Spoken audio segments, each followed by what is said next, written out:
The regular meeting of the Bellflower City Council is called to order on Monday, April 24, 2023 at 5:30 p.m. For closed session. Roll call, please. Councilmember Sanchez, Here. Mayor Pro Tem Hamada, Councilmember Dutton, Here. Councilmember Coops, Here. Mayor Santinez. Here. Motion to excuse the absence of Mayor Pro Tem Hamada. So moved.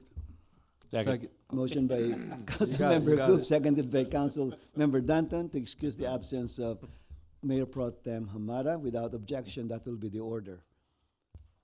All right, item 3, closed session. Mr. Stewart. Two items. One is Conference of Legal Counsel anticipated litigation, and the other is Conference of Legal Counsel initiation of litigation. Does anyone have any recusals? None? All right, then there's no one here from the public. So with that, we will recess to closed session.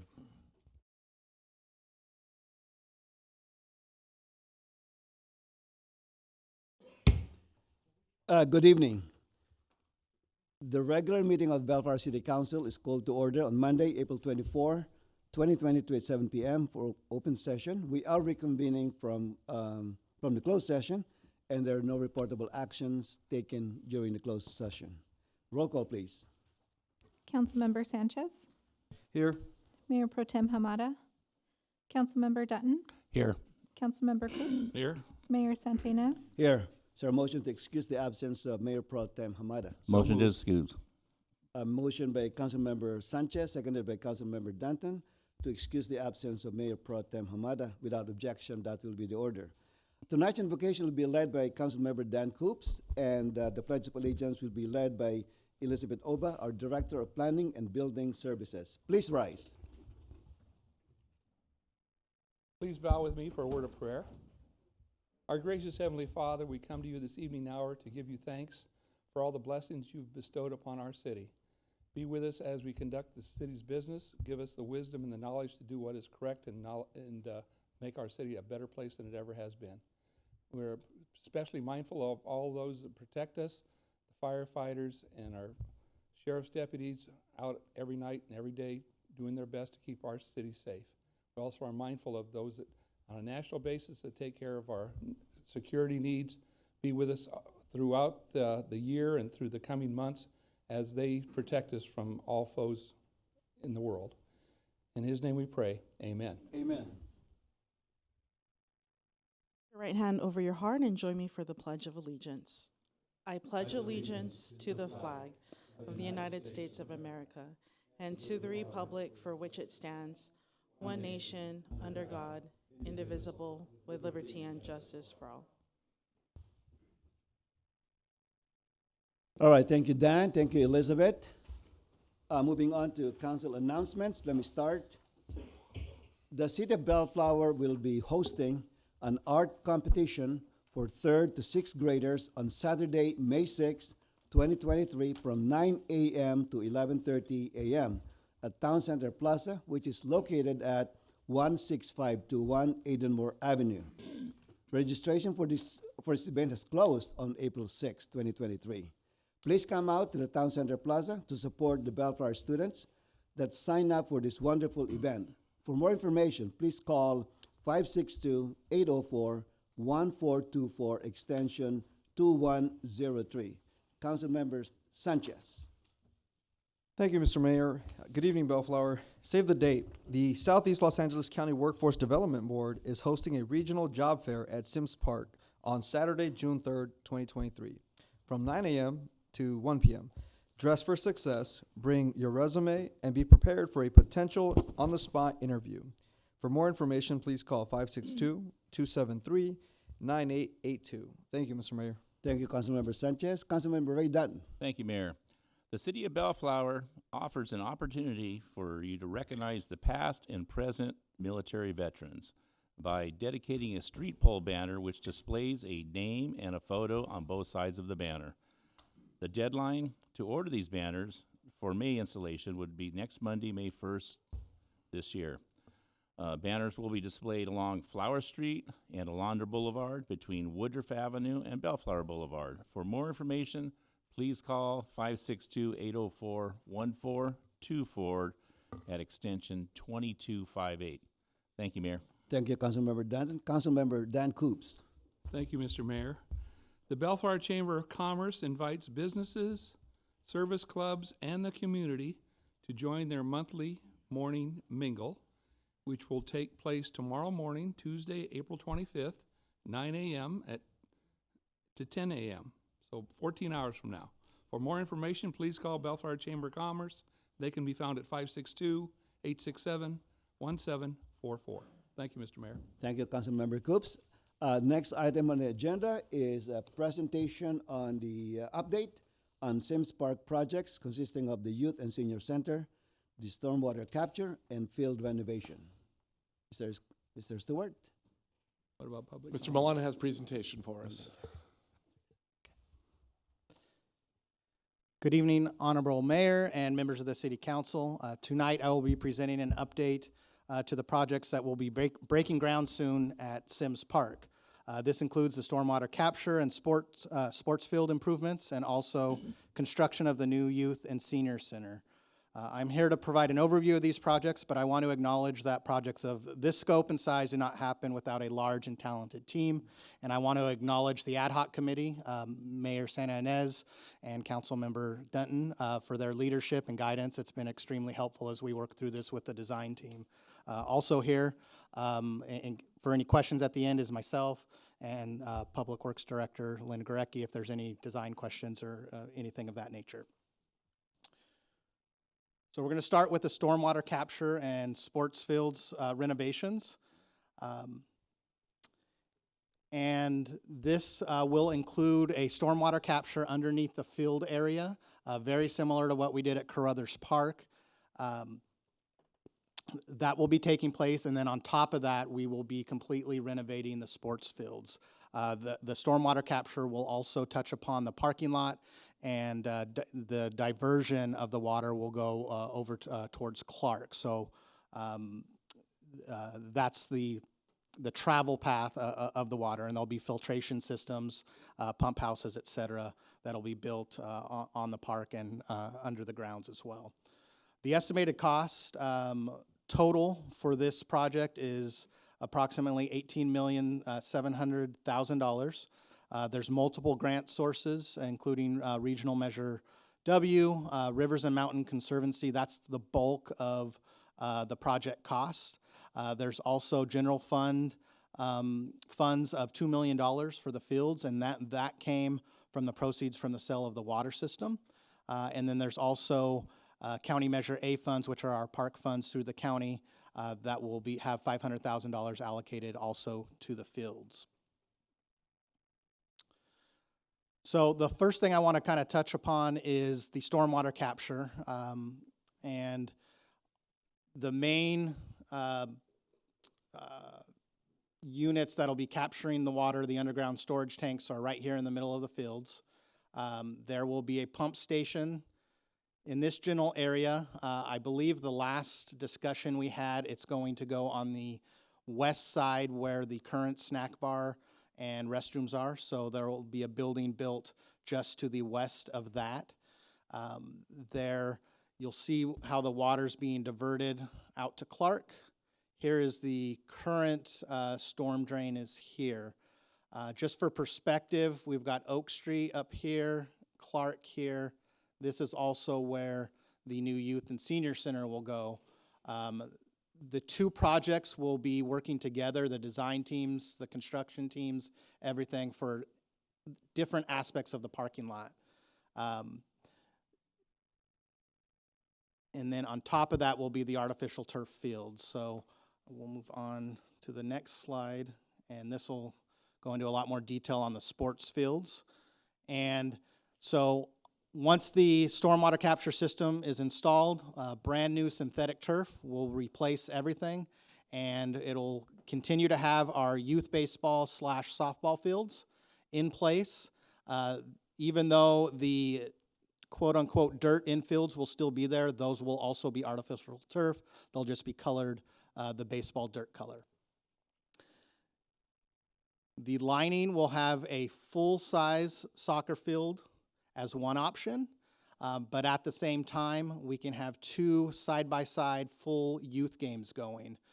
This will also enable us at one time, we could have anywhere from 4 to 6 soccer teams practicing and at one time, or 2 different baseball, softball games going, or practices. So there's a lot of new and different options we'll be able to have on this facility.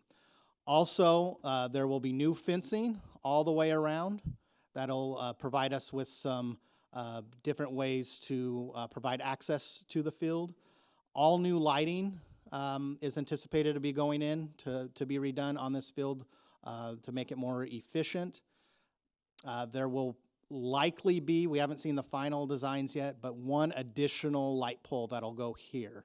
That's the only place that was really missing in order for the soccer fields to go, the main soccer field. One significant change to the overall layout is you'll remember, and currently there, that we have very large bleacher block systems here. We went, those have become problem areas over the years, where there's undesirable activities hanging out when there's not sports activities happening on the fields. So we went back and forth. Do we create more diversions and kind of patch it together with some gated areas behind those? And ultimately, we decided with the designers that we want to take all those out completely, and this will be paved, and the same bleacher systems that we'll use for the soccer fields will be portable. They roll, so we'll be able to use them back out in the softball fields when there's softball games going on. And then we can close them up at night inside the gated area, so they won't be stolen as well. But when there's nothing going on in the park, we can remove those different areas where people are hanging out and, again, doing undesirable activities out there. And then this will be what we're calling the main entryway to the sports fields, and I'm going to get into a little bit of detail there. So just for perspective, again, here is that entryway, and here's where the majority of our parking will take place. So residents would get out, go to their sports activities, and they'd be walking along that pathway for the main entry. There's other access areas there, but this would be the main entry area. And then just for perspective, you'll all know this spot. It's basically where that big tree is and where the memorial plaque is for the Vietnam Veterans Wall that we had, which will remain, maybe not in that particular area, but it'll still be somewhere at the park. So that's where that's the general area we're talking about when we're talking about the sports, the entryway. And then here's how that will look. We're looking at a smaller monument sign here.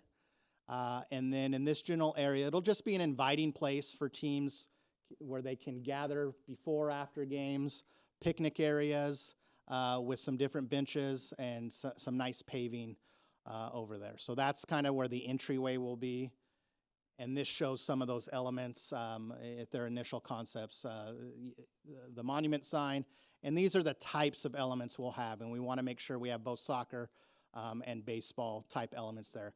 It's not really a play structure, not a playground. It's just elements that add a bit of art that is, similar to or themed sports. We've seen this in several different recent designs in adjacent cities as well. So now to the Youth and Senior Center project.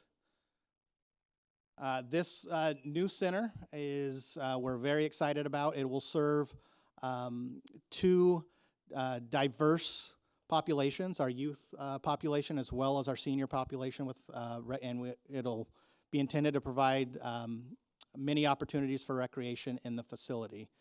The revised 2023 construction cost estimate is $10.75 million. This does not include the furnishings.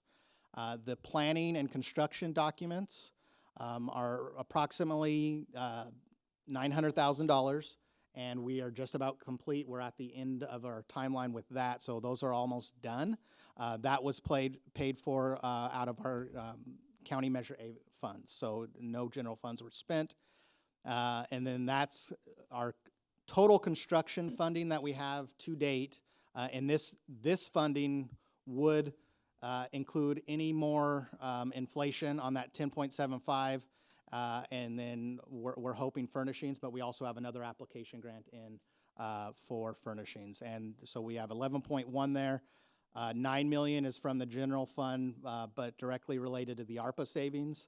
And then $2.1 million is from state funding through Senator Archuleta's office.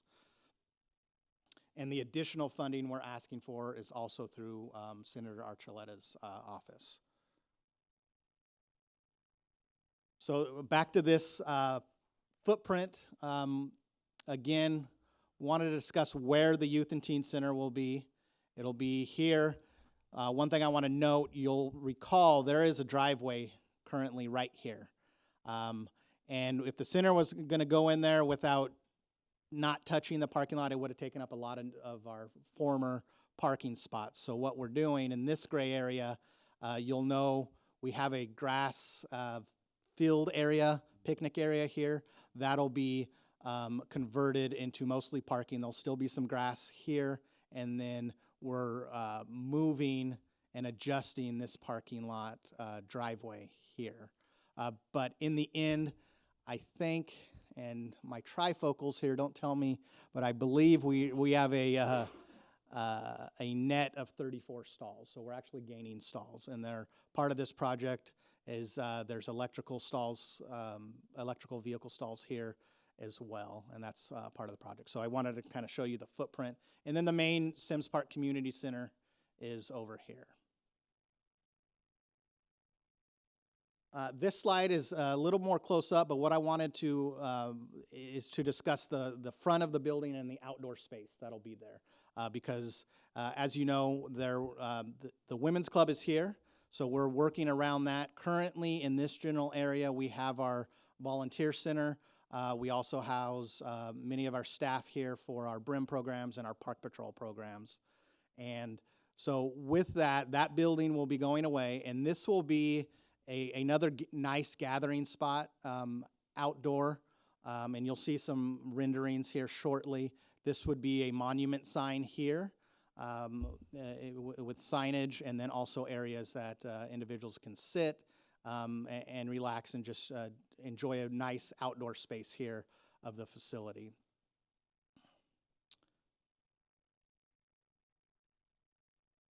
So here's the floor plan of the building.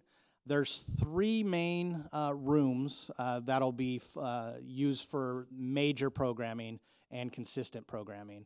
And they're all equal in size. So we're up on the top, we have what we're calling the youth room, and that can be split into 2.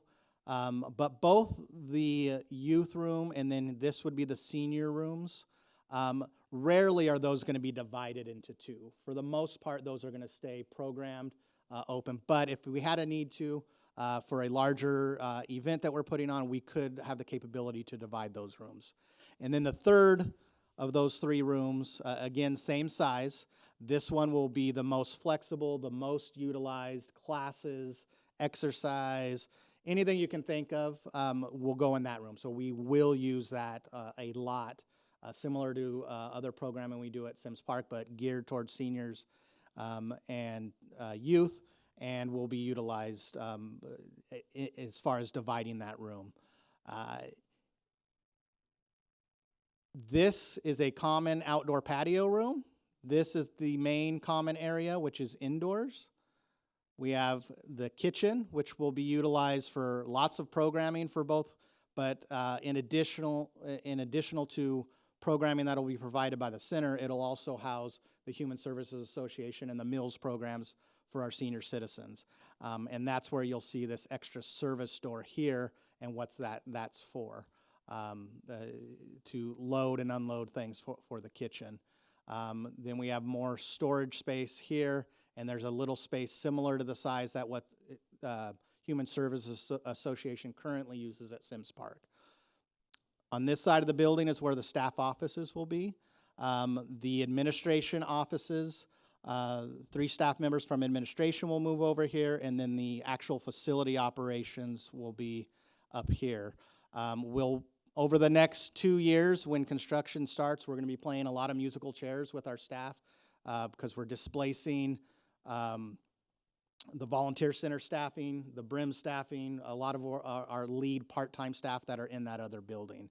But eventually, they're going to end up where our offices are currently. Some of that will be converted to storage as well as far as the administration. Restrooms, so we've uniquely designed the restrooms more on the youth side. These restrooms, there are separate female and male restrooms. There's also a family restroom, and that one, due to code, is the one that is utilized for the kitchen health permit. So a restroom needs to be tied specifically to the kitchen, and that's the one that would meet code, would be that family restroom. So, and then on the other side of the building, I don't know if oh, there it goes.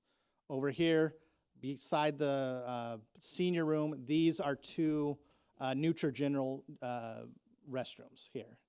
Plenty of storage for all the programming and all the spaces. They're trying to think. There's the AV room, all the electrical. There is an extra exit corridor here due to code, and I believe we are adding a door here to this storage area, which will also help with office storage and just programming storage. Not much has changed from the original concept drawings that we came in with. The main changes with the ad hoc committee and the design team were with the entry and the different levels on the roofing. And a lot of that had to do with the lighting and the solar studies that were done for the different times of the year. So we have some exterior and interior perspectives, and then a kind of a fly-through video at the end as well. So this is looking from Oak Street, and just for perspective, that would be the Women's Club. This would kind of be the wall there. This entryway will be gated to just create a barrier for undesirable activities, things happening in between buildings, but it's see-through like we're doing at several of our other facilities, and then the entryway. This is looking from the perspective of the fitness center, looking out towards Oak, which would be here, or I'm sorry, Clark, and this is a night view. And this is a similar corner, just walking in through the parking lot. This is that same side, so this would be the east side of the building. That's that entryway I was talking about as far as the service door for the kitchen. This is from Oak Street and the west side of the Oak Street and the west side of the building. And this would be Oak Street and the east side of the building. The Women's Club is just to the right of that fencing there.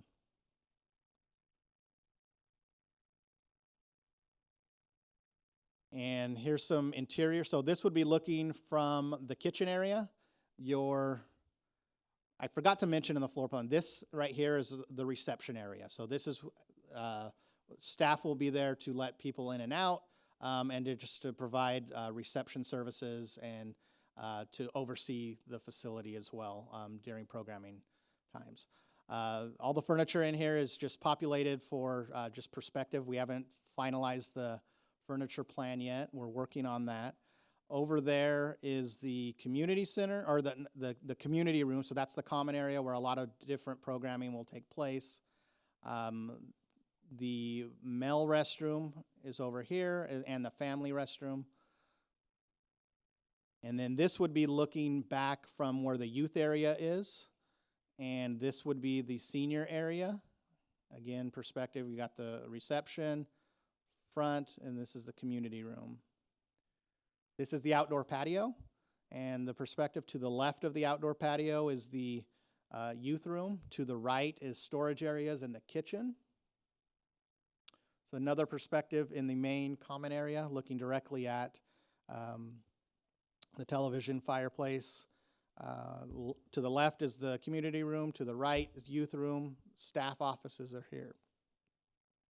This is the kitchen. And this is one perspective. Looking out, this would be looking out towards that entry service store to the side of the to the west side of the building.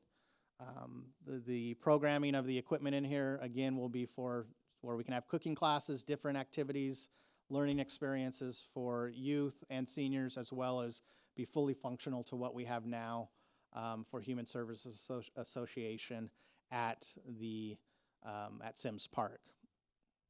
It's another perspective in the kitchen, and that would be looking out towards the patio and the youth room.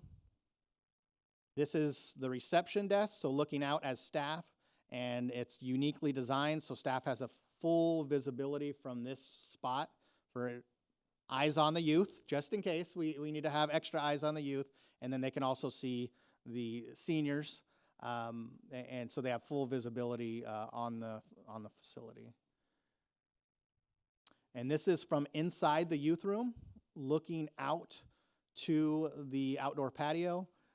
Here's the dividers that we were talking about that you can see, and that room can be divided in two. This is another perspective of the youth room. And the senior room would be very similar.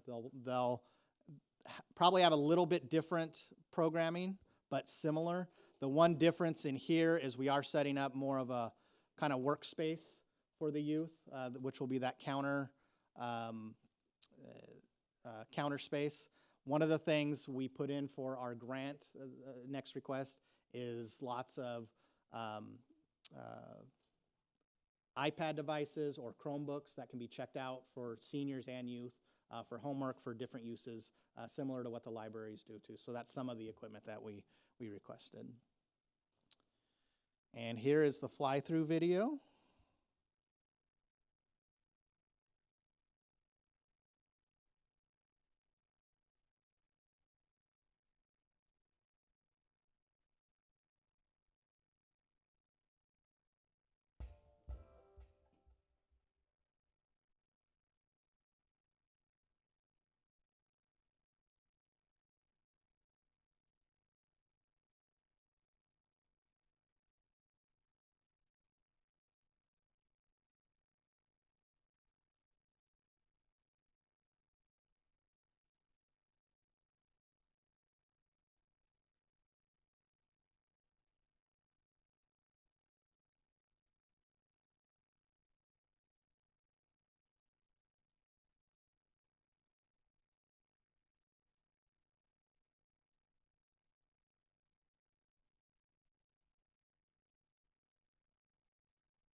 And then finally, just our tentative timelines on both projects.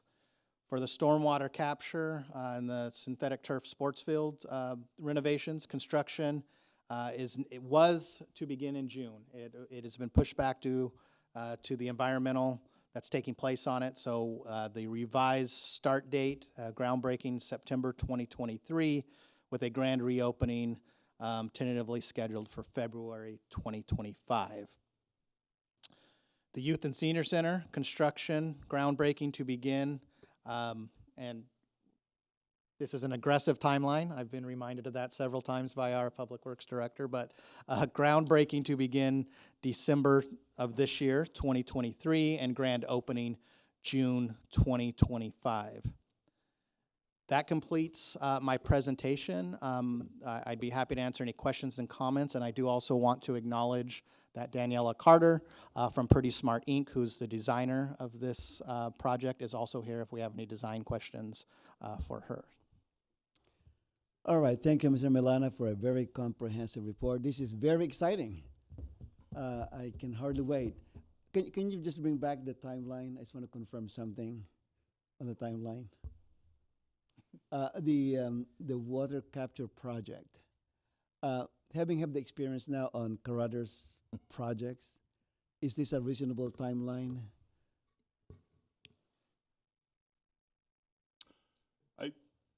I think it's a good timeline for us right now. You know, so the issues we're experiencing with Carruthers is it's all built. We're just having some small little tweaks with some pumps and some valves that you're working through. Lakewood's project over off of Clark is still not operational. Right. There's just, these are massive projects that, you know, aren't necessarily public works, you know, something that we've been doing for decades now, like roads or, you know, buildings or anything like that. So there's a big learning curve with it. So Carruthers will be coming on fairly shortly when they're completed with the work. I think this timeline here for the stormwater project is fairly accurate. As long as we get through the environmental stuff, which is, you know, going through right now, then we should be under construction in September. Okay. When you say grand reopening, that will be the park itself, not, because I'm not kind of, based on what you described, based on what had happened at Carruthers Park, I'm a very optimistic person, but I just want to have some kind of cushion. So it may not be functional as a stormwater capture project by September 2025, but I want to make sure that the park is reopened. by the That portion time. of it will be, but we may be under construction on the other side of the park. I know, So- but Yeah. at least the field. And this one in Reopen. particular, we will not open until that field's ready to be played on. So Okay. we'll work in conjunction as we get closer, but if there's still issues that are underneath, I don't think they're gonna lay that turf until it's ready to go, because this one in particular isn't the natural turf we have at Carruthers Park. There's a lot of different foundations that need to be laid upon this new one. Okay. All right, very good. Thank you. Any question of Mr. Milana or Mr. Goraki? Mr. Mayor, Councilmember Sanchez? thank you. I just have a question on the projects. I just want a correction here or clarification. You said these budgets are you're accounting inflation already, correct? The new proposed budgets? Yes. Okay. And for the youth, so these are very accurate numbers. For the Okay. Youth and Senior Center, it was 3 years ago when we got the initial estimate. That was about 8.5. So this new one is fresh within the past 2 weeks. So it is accurate according to our timeline. And then in addition to that, we have some inflation built in. And 'cause- you've built, that's okay. Yeah. Perfect, okay. And then just to have an idea, what is the square footage on the community room, the senior room, and the youth room?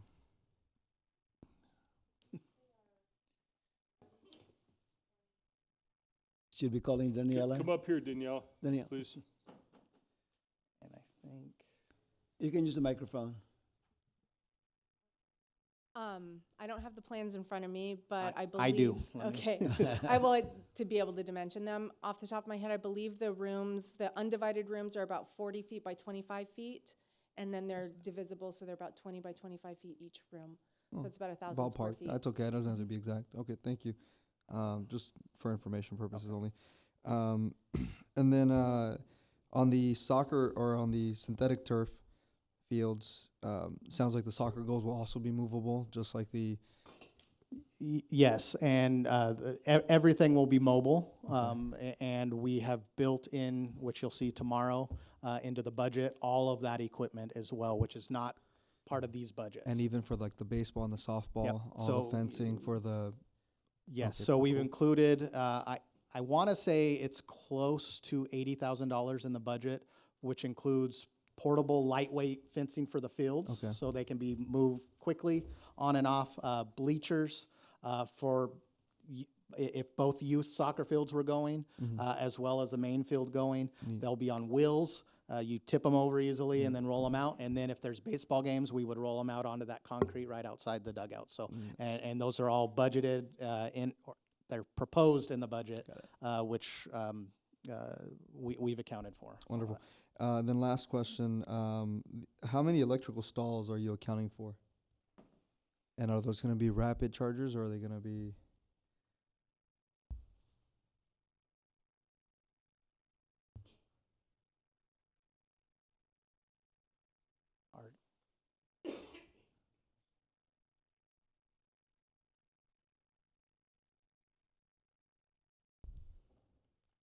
Sorry, guys. It's our first time seeing it, right? Coops, you're Yeah. you're on the It's all committee. problem. So I believe it's gonna be about 4 level 2. We are going with 1 level 3, and we are working with Edison on getting that level 3, which is high current. So we would have 3 electrical. Correct, as required by the new green building code. Bernie, isn't there also going to be several others that are stubbed out? That's correct. So it'll account for whatever's required per code. More than just the code. We're studying on extras anyway for just expansion. Right. Thank you, Bernie. Drawings on my phone. So we're gonna be stubbed out for, we've got 2 existing, and we're gonna be adding 8 Okay. stub outs, yeah, for the EV. Thank you.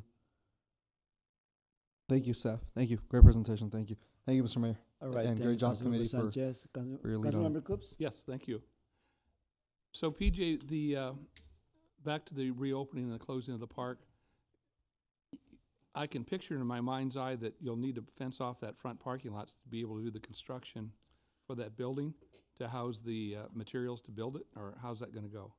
We don't know yet. Okay. We just don't know until we get to the pre-construction meetings and whether or not they're going to phase it in and do different phases at different times. But yes, all of the parking lots will be impacted at some point, including the back one off Aidenmore, which could potentially be used for staging as well. But the impact to parking is going to be significantly impacted for 2 different projects going at the same time. But the parking lot phase, as far as demo and getting underground in the parking lot, we just don't know yet what timeline that'll be. So we're trying to hit a moving target with programming at the park as well as permitting. We're anticipating still being able to have activities at Sims Park for like our karate classes, dance classes, but we will not be renting out the hall or the picnic shelter once we start construction, just due to the impacts it's going to have and being completely under construction. Related to that, PJ, when do you think the timing is going to be for the Public Safety Center and the remodel of your office space back there? We are currently working on concepts right now, but if we're looking, I imagine in the middle of these 2 projects that could potentially start. Okay. So So you may have the whole park. 2024, we may have a third project starting over there. So we're anticipating this facility being impacted one way or another for several years. Well, the whole thing may be shut down at some point. With the reopening of Right. potentially fields, yes. Right. Yeah. And where did you hide your 5,000 square foot office in the community safety? The new safety? It's actually smaller than my office now, so I was waiting for that. It's on the second floor. I was waiting for that question to come up. No, and I made sure I didn't ask. I know. asked him- I've heard it from both of you. I asked him to ask it, you see. So I think it would not be unreasonable to think that park could be totally closed for 2 years. Yes, I mean, I'm prepared for that eventuality. You thought about where you're going to relocate your staff if that happens? Seriously, I mean, well, Yes, so currently, if we are still operating at Sims Park, and we have not started the community center, so all of the staff that's gonna be replaced out of the volunteer center will be moving and staged in one of our community rooms in Sims Park. So you also see in the budget, I have some storage and temporary office solutions for that. And they got a place to park. If we have to replace it again, Yeah. all the staff could potentially be going over to Thompson Park in their community rooms for a temporary basis. We could do Constitution I'm- Park. We could build something real quick. Yeah. Some tents. Yeah. We're moving along. Oh, okay. Several hot topics. Another question for you. So I think what we're getting from the architect is the building will be 25 by 40 on the exterior dimension. Does that sound right? No, it's No. the.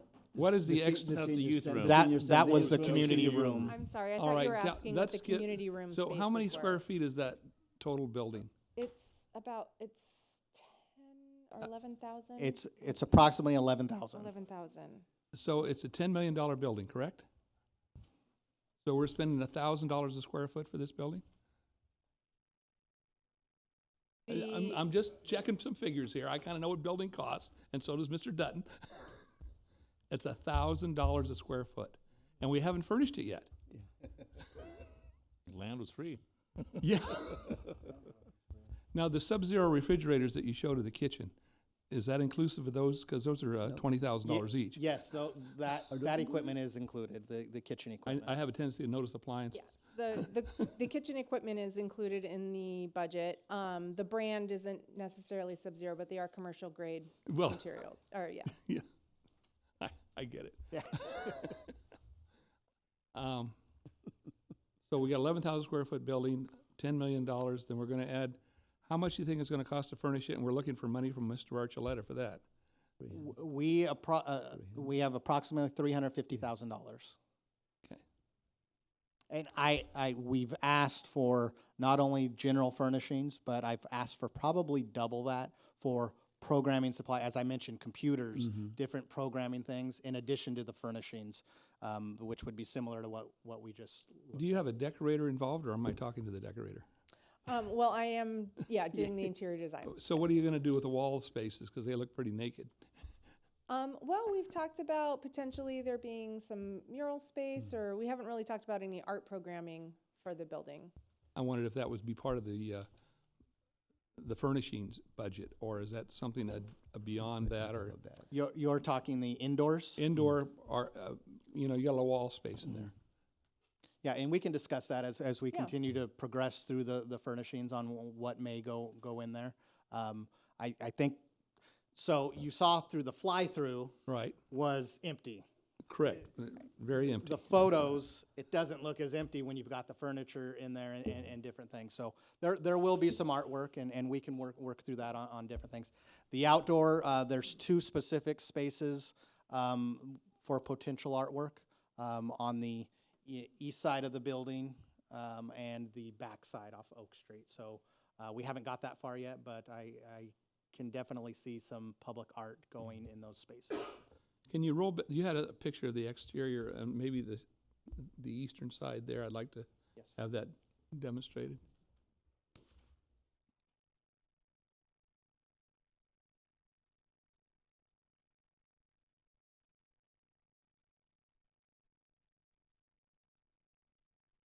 All right, right there, So this is, this is the east side. right.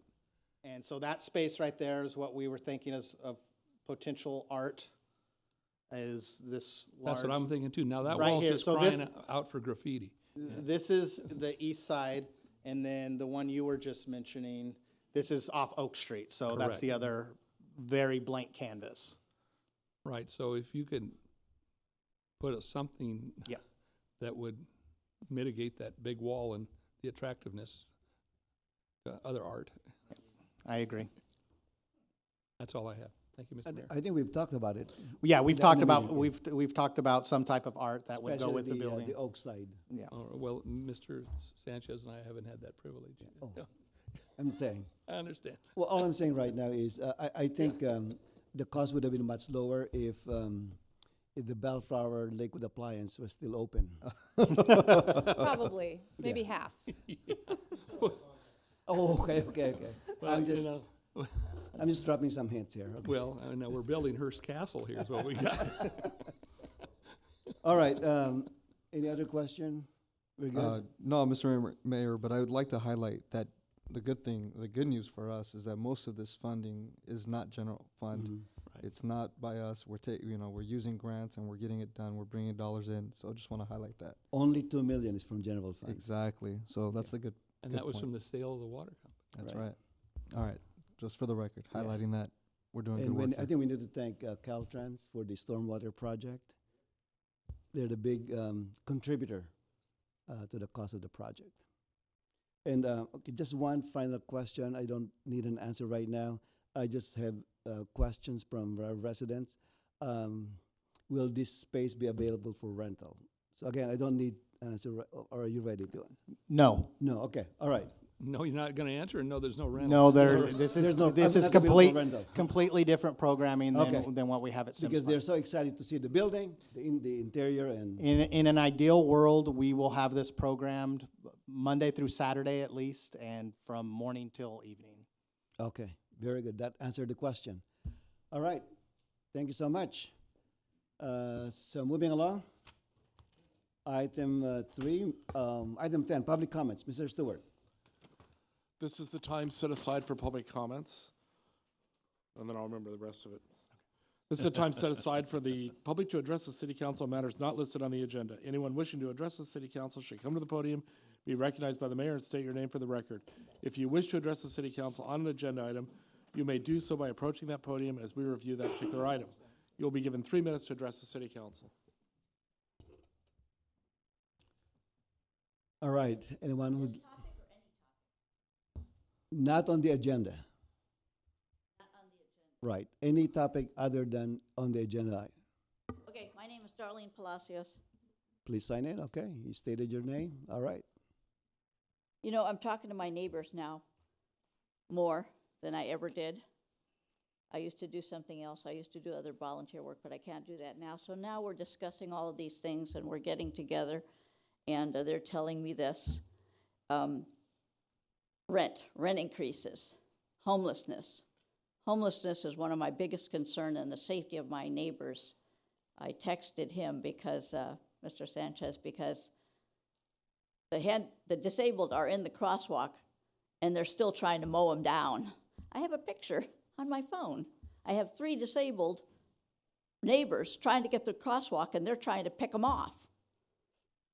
And the guy that shuffles, he can't, of course, get across the street, so the car stops 2 feet from him. Okay, I don't get the picture until after, but he's like, you know, you've seen it. Okay, anyway, gas prices are going way up. Car gas, we had a period of extreme high gas prices. Now we have heating gas prices. Electric is going up. Rent is going up 10%, okay? $150 a month is what? $1,800 a year. $200 a month is $2,400 a year. We have food prices going up, okay? So my neighbor says, this is what drives consumer spending down. Okay, so this is driving consumer spending down and will or will not affect the recession. What will it be? That's the question. So my big thing is, of course, what is the city doing? Because we're having a homeless crisis. It's going to increase due to these factors. How are we going to accommodate for the increase in homelessness due to all of these things? And they brought up another thing to me. Stater Brothers was a big factor in Bellflower for many years. Okay, this is from my neighbors, several of them. They were driven out by rent increase, according to my neighbors. That's what they were told. So they're out. And then we had something else. Now it's empty. And they say there was another, like a car place on the corner of Artesia and Clark. And they left because of rent increases. How many companies are leaving because of rent increases, Bellflower? What did happen to Stater Brothers? All I know is what my neighbors tell me. They're gone. So, and the mobile home park near Norm's was apparently, according to my neighbors, bought by outside investors who are doing that rent increase 10% for our most vulnerable citizens, which are senior citizens, et cetera. You know, so that's happening. And it's happened in other cities. It happened in Fullerton, Anaheim, on Orangethorpe, where in 10 years, your rent increase is gonna be $3,000 a month, space rent. What can I Ma'am? say? You exceeded the 3 minutes already. Thank you so much. Let me just, before you start, let me just respond to some of the comments here. In terms of gas prices, electric prices, all I can say is when these public utility companies apply for for a rate increase, you should register your objection to the CPUC. In terms of homelessness, today we had a study session.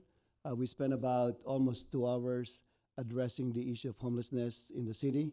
And it seems like our consensus from the City Council is to extend the settlement agreement with Judge Carter and the Orange County Association that basically we settled with Catholic workers of Orange County. There you go. Catholic workers Orange County. So most likely we will extend the agreement for another 4 years to keep the shelter open so that we can address this homelessness issue. All right, thank you. Next, please. I already signed in. Good evening, Mr. Mayor and honorable city council members. My name is Susan Castro Valenzuela, and I represent Los Angeles County Regional Park and Open Space District, also known as RPOSD. We are responsible for administering Measure A, which was approved by 75% of LA County voters in 2016. It generates approximately $109 million per year through an annual parcel tax of 1.7 cents per square foot of improved property for the acquisition and improvement of parks. I'm here this evening to introduce you to our Technical Assistance Program, also known as TAP. TAP provides technical assistance primarily through grant funding to cities within LA County that have been identified as high need or very high need in regards to parkland. The determination as to the level of park need is based on the findings of the Park Needs Assessment of 2016. In July 2022, based on your city's status as very high need, we allocated the city of Bellflower $285,000 in TAP funding to be used for technical assistance services. This TAP funding can be used in a variety of ways, all aimed at increasing your park's overall park acreage. TAP pays for professional services such as conducting a land inventory, community outreach, environmental tests and surveys, real estate negotiations, and planning and design. In meetings with other TAP-eligible cities, there has been a wide range of project ideas discussed for new parkland. For acquisition projects, ideas included pocket parks, linear parks, or passive parks. For other types of open space uses, ideas included dog and skate parks, botanical and community gardens, and green alleys. Keep in mind, projects are not limited to acquisition. Cities can also enter into long-term lease agreements with utility companies, railroads, or Caltrans to develop their unused land into parkland and open spaces. Your city has already executed a master agreement with RPOSD to access your TAP funds. And we have been in communication with your city staff regarding the TAP program. Please know that TAP is here to assist you in getting your eligible park project started. I should note there is a deadline of December 31st, 2024 to encumber your TAP funds.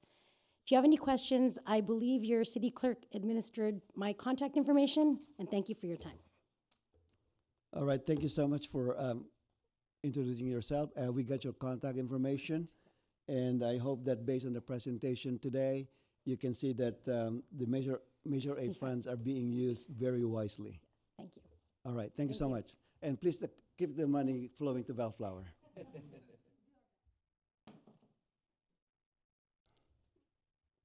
Good evening, City Councilman. My name is Annie Beck, homeowner in Bellflower.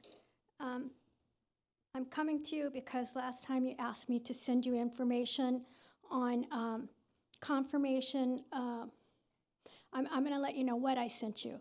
I sent you information from the Election Integrity Project California, and it describes our issues with our election integrity. I sent that to you yesterday, and so I hope you have a chance to look at that, because the whole state is looking into this further. As well, tomorrow I sent you also information. I would urge you to vote no on AB 1206, which has to do with the ERIC system, which is way outdated from the 80s, and there's a much better way to go about this. And what they're going to be, it's never, they don't have a good track record. They've made a lot of errors. They've made a lot of mistakes, and there's a much better way to go about this. We have a much better, higher technology. And so I sent you the Los Angeles, his name is Josh. I was trying to look for it. I can't, anyway, I sent you his name and phone number for you to call him, and all you have to do is give him your zip code and tell him to please vote no to oppose this, because what it's going to do is it's going to totally undo everything that our Constitution in California stands for, and it's going to totally dismantle all our privacy. This is, I can't think of, I'm kind of in shock. I can't think of a more serious bill that's going to undo California, and why aren't more people aware of it? The second hearing will be tomorrow at 1:30. I urge you to call and oppose this bill, AB 1208. And look at the information that I sent you. It has the information there. They have talking points, but all you have to do is say, I oppose it. Once you see the how it's going to undo our, we want to keep our republic a republic. This is going to totally undo all that, and it's going to totally strip us of all our privacy. Thank you. All right, thank you, Annie. And we will certainly look into that AB Assembly bill. Did I say 128? I said 128, it's 1206. 1206, okay. And I would encourage you to go to the county Board of Supervisors also, because they're the ones, the county is running our elections.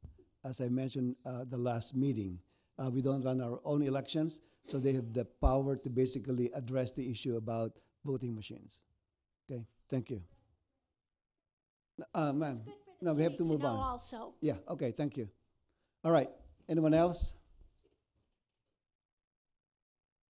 All right, there being none, we're moving on. There are no public hearings tonight. There are no ordinances or resolutions for consideration. And so we're moving on to consideration items. Item 13A, Mr. Stewart. Yeah, the first one is consideration and possible action to provide staff direction related to the naming of the new Youth and Senior Center. You just heard about it. Now you get a chance to name it.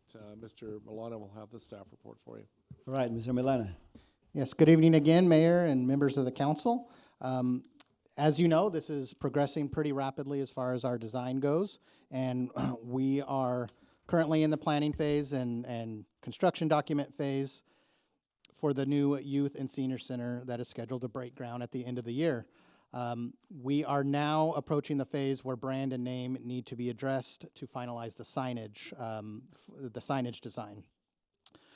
In your report, you'll see several options that we had created over the past few months that made the cut, but staff has generated that list and is recommending naming the facility as the Oak Center. Additionally, staff is recommending that a branding tagline be coupled with the official name of the facility, and is recommending some variation of where connections build community, or a community built by connections, something of that nature. The reference to the oak tree is full of symbolism that will also reflect the vision for the center, serving and providing a safe and supportive space for two distinctly different generations to come together to socialize, learn, grow, and connect. Additionally, the name Oak Center reflects Bellflower's history as well as the symbolism seen in the oak tree. Oak Street connects downtown Bellflower with John S. Sims Park, and the community neighborhoods up to the city's western border at Lakewood Boulevard. The street has been part of the city's history, including the highs, lows, and now the revitalization, with many new developments touching upon Oak Street. The Oak Street symbolizes strength, stability, longevity, and community, and I went into a little more detail in your report as well on each of those items. And that concludes my presentation on this. It's pretty straightforward. We're looking for direction, so our recommendation to City Council is, one, to consider the proposed options and recommendation in naming the new Youth and Senior Center, and provide direction to staff for moving forward, or alternatively discuss and take other action related to this item. Thank you, Mr. Milana, for taking the leadership in especially coming forward with a lot of suggestions, primarily the Oak Center. The construction is going to start sometime in June, September of this year, June of this year, right? December. December of this year. And I'm of the opinion that I think we need to come up with a name that will last a long, long time. So my take on it right now is to kind of think about it, talk about it, and give us some kind of direction as to when is the almost like a drop dead date when we have to come up with a name. That's my. And with that, I may defer to Daniela. She may have a little more insight on a drop dead timeline for a name as far as signage goes. Yeah. And she may not have one either at this point, but we can come back with Yeah, the okay, drop dead. okay. Yesterday? No. Well, we are developing the design for the signs. And so, the sooner that we can nail that down, the more effective because we've got consultants that are being paid to do this. So if we had the actual name, that would be the most efficient way to have them design it. So, I don't know, I think it would be great if we could get that in the next 3 to 4 weeks at the latest. 3 to 4 weeks. Is that reasonable or no? I don't know. Oh, What do you think? I meant in city time. Yeah, 2 months, sure. They're not gonna build it for a year. So when you say that consultants are working, are they actually working on the design already of the signage? Yes, Really? yes. Well, there's gonna be a logo involved with the name probably, right? If it's the Oak Center, maybe an oak tree, are they gonna it's a brand? Is there branding from your area, or is that Well, we haven't separate? really talked about branding. The per se. branding will come more from the city Okay. area. So that would be an But- outside, But a big part of the design, which is included in the construction documents, is the monument sign, as well as whatever signage goes on the frontage of the building. So that is part of the construction documents that we are wrapping up. well, we'd soon. want the brand then. If we're gonna do branding, we'd wanna have, if we choose the branding theme, we'd want that in the name on the monument sign. All Kind of of it go to- hand, all of- kind of all- go hand in hand. All of it together. Yeah. Yeah. We went through this with the main. Mhm. You pick, colors and font and stuff like that. Yeah.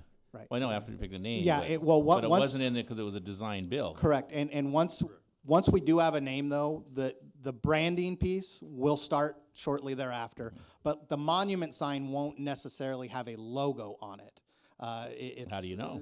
We don't, and we're working on that at the moment, so. Okay. I'm just throwing a date. How about end of June? Will that be reasonable? End of June? Mr. Mayor, one of my, just thoughts on this was, if we could narrow it down to maybe 2 or 3 selections, and I'm not saying today, but in the next month or so, have during the Street Fest and all the activities going on, have a bit of a poll out there in the community, right, during Street Fest. Like We've we did for the New Hope Shelter? Right, we've narrowed it down to maybe 2 or 3 selections, and let's see what the community kind of thinks. We're going to have 8 Street Fests, or 8, this summertime. I think I'd like to see a little bit more input from the community side. But that will take much longer because of Yeah. the street fest. That will be July, August. That's what it sounded like. July, So August. that was my original thought before the comments made here, It- so. Well, you go first, Lynn. But Okay, let me go first. It's- 'Cause as far as community input goes, I can do that tomorrow. I can start working on that tomorrow, online, social media, get it into our groups. So that's not an issue. We wouldn't necessarily have to wait to Right. Street Fest. So I can work on that immediately. If there is a desire from the council for more community input, that can start tomorrow. End of June, mid-June.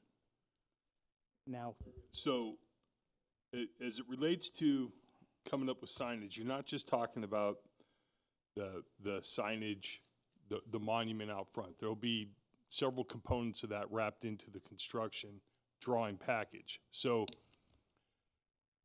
this all has to be turned in and kind of submitted at the same time. Now, we can certainly wait through summertime to go through a process of naming it or anything like that, but you just have to understand what that does to the project timeline.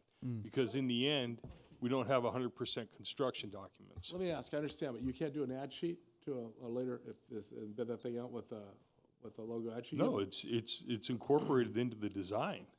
Is it? Yeah, because it's bid Unless you on. want, Well, unless I you want it to understand what be, you're if saying, you but- want it to be a standalone monument, not attached to the building, out in front, something like that, then you could break it off separately and do it at a later date, but But can they reserve a space there, knowing that we're gonna have a name? I mean, it's not gonna be too far off from what we have here in terms of the name selection. no, and Oh.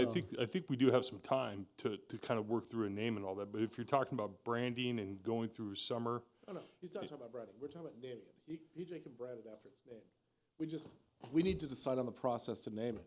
And the question before us now, is June 30th too late, yes or no? It sounds like they're willing to go to that. I would say it's too late. Okay, what's the deadline? let me check with the full design team tomorrow on what a drop dead date would be for that, to make sure we have a Well, full construction. Let me take a poll packages. of my fellow council members here. Are you comfortable in coming up with a name, let's say, within a month from today? I think we could play it 2 weeks. Could Yeah, we and add it to then- some of our study sessions for our budget study sessions? we can. 72 hours and add it to it. Yeah, we can, We can add it to those because we'll be meeting, a few times this month. right. And also, I'd like to, I thought the Oak Center was a pretty good name from where it was. And we may use it. I mean, I know, and I thought it was pretty good. I mean, there's stuff on here that, that's, we don't want to use. PJ, is that address for that building gonna be a Clark Street address or an Oak Street address? It's a Clark Street address, but I will mention the Main is not on Right. Main. But And if I'm we gonna- had to make that decision months ago. Well, I had my fingerprints on that a little bit. Yeah. I will also say, in working with the design team, because we have started the design process for signage, and I told them to just use as a placeholder Bellflower Community Center. That way it's long enough. Right, and we can So put anything we they want. have a placeholder. There you go. And so we're working on that, but we will need a name here shortly. And I will check with the full design team tomorrow on what a drop dead date is, and if we need another study session, whatever the case may be, and if there's direction to go out to the community, we can do that electronically, and like I mentioned, I can start in the next day or two on that and get that going. Well, we have several meetings this month anyway. Yes. I mean, Tay- We can Tay, put it what- on every council meeting Yeah. and the study session. Tay, when is the second budget study session? May 2nd. May 2nd? Mr. Mayor, I can tell you I don't want it to be named the Tag Center. Yeah. I can tell you that much. And I don't wanna be called the $1 million building. Okay, All right, so hold on. we'll put it on the agenda for May 2nd for discussion. Yeah, let's put it So on the the 10 budget million meeting, and then if not, and then after that, the next city Yeah. council meeting. Yeah, Yeah. we'll just, Until we'll we add get it, it we'll add resolved. it as a separate discussion item at the budget study session. So we will continue this item? Yeah, table it, Okay. continue it. No, continue. All right, we'll continue this item until the next, Continue it to May May 2nd, May 2nd May meeting. 2nd. May 2nd. May I get one point of clarification? Do you want me to send something out to the community No. at this point? No, No. there's nothing to Okay. send yet. Okay, No. Yeah, because what I don't want to happen is they come up with recommendation that we didn't like. okay. So that's Right. gonna be, that's even worse. So we're just gonna reintroduce the same item Right. at the next Perfect. The Sunny Sentinel Station or something? No? Oh, he likes the Somerset. He likes. So do you got it? You got any, Mayor? You got any ideas? I mean, you wanna share? Let our minds. it's Okay. new to me, so Okay, got it. I want to have It some. was just new when you got your packet. Okay. Just like the main event center when we had a long discussion about that. A long and discussion. Yeah. Okay. Anyway, so we will continue this item until May 2nd meeting. All right, moving along. That's good. That's very productive. And thank you, PJ and Parks and Rec staff for coming up with all these recommendations. These are well thought names. All right, moving along, item 13B, In Mr. a Stewart. similar vein, we have consideration of possible action to approve the Art and Public Places proposals for the Edgeway project located at 1641 Bellflower Boulevard and 9742 Main Street and 9735 Oak Street. And I believe Ms. Oba has the staff report, and we have folks from Serrano Development here with us tonight. Hey, Right. Mayor. Yes, Councilman Dunn. Apparently, I have a conflict with this art and public places due to owning property down the street, so I got to recuse myself. Okay, let the record reflect that Councilmember Danton has recused himself. All right, Ms. Oba. Oh, not yet. Good evening, Mayor floor is and members yours. of the City Council. The item before you is a proposal for artwork at the Edgeway project, which is located at Bellflower Boulevard and Oak and Main Streets. For some quick background regarding the project, the Edgeway consists of two components, a residential component and a commercial component. The residential component consists of 91 residential units within a mixed-use building. And the commercial component, which fronts Bellflower Boulevard, will consist of various commercial tenants for a total size of 14,062 square feet. The total project valuation for both combined is $22.3 million. Per BMC Chapter 3.32, the project requires installation of art pieces or payment of an in lieu contribution. The developer has chosen to install artwork, and the minimum value of the artwork must be equal to or exceed 1% of the total project valuation. Therefore, based on that total valuation, the minimum value of the art must be $223,383.50. The cost for the artwork combined is $229,100, which does exceed the 1% project valuation. On the screen above, two art pieces are being proposed. One is at the corner of Bellflower Boulevard and Main Street, and that art piece will consist of seven decorative light poles. And then on the northerly side of the commercial building, a mural is proposed. The concepts of both art pieces draws from Bellflower's agricultural history of flower farming and focuses on the city's official flower, the dahlia. This image is a view of both art pieces as viewed from Main Street. The artist for this work is Miss Crystal Chang. Ms. Chang has created permanent public art pieces for developments in Azusa and North Hollywood, and temporary public art installations for the LA Design Festival. Her work is displayed at numerous locations, including the Mack Center for Art and Architecture, Other Wild, and J.F. Chan Gallery, and she's also published in the LA Times.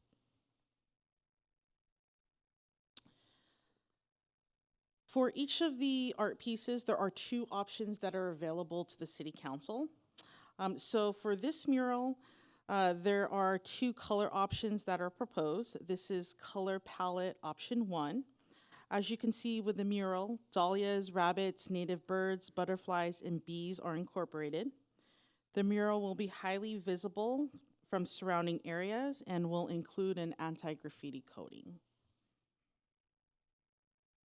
This is the second option for the mural, and as you can see, it's essentially the same mural with different color options.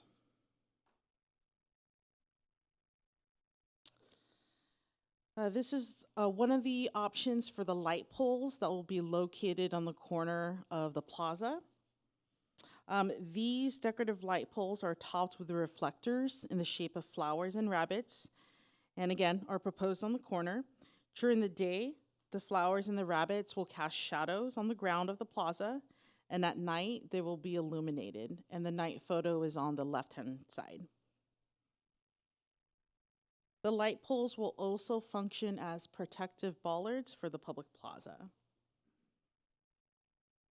This is option 1 for the decorative light poles. As you can see, there are different flower patterns, and the color for the patterns are the same.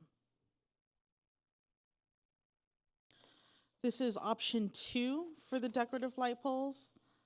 As you can see, there's only one flower pattern proposed, and it is multicolored. And this is also consistent of rabbits and flowers.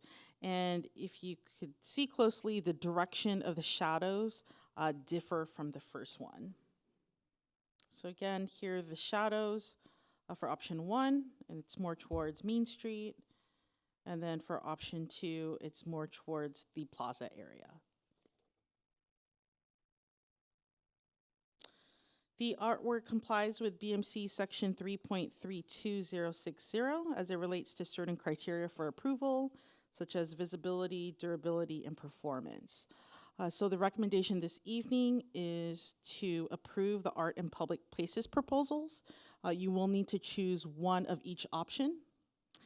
And that's to install the decorative light poles and complete the mural at the Edgeway project as fulfillment of the art in public places requirements.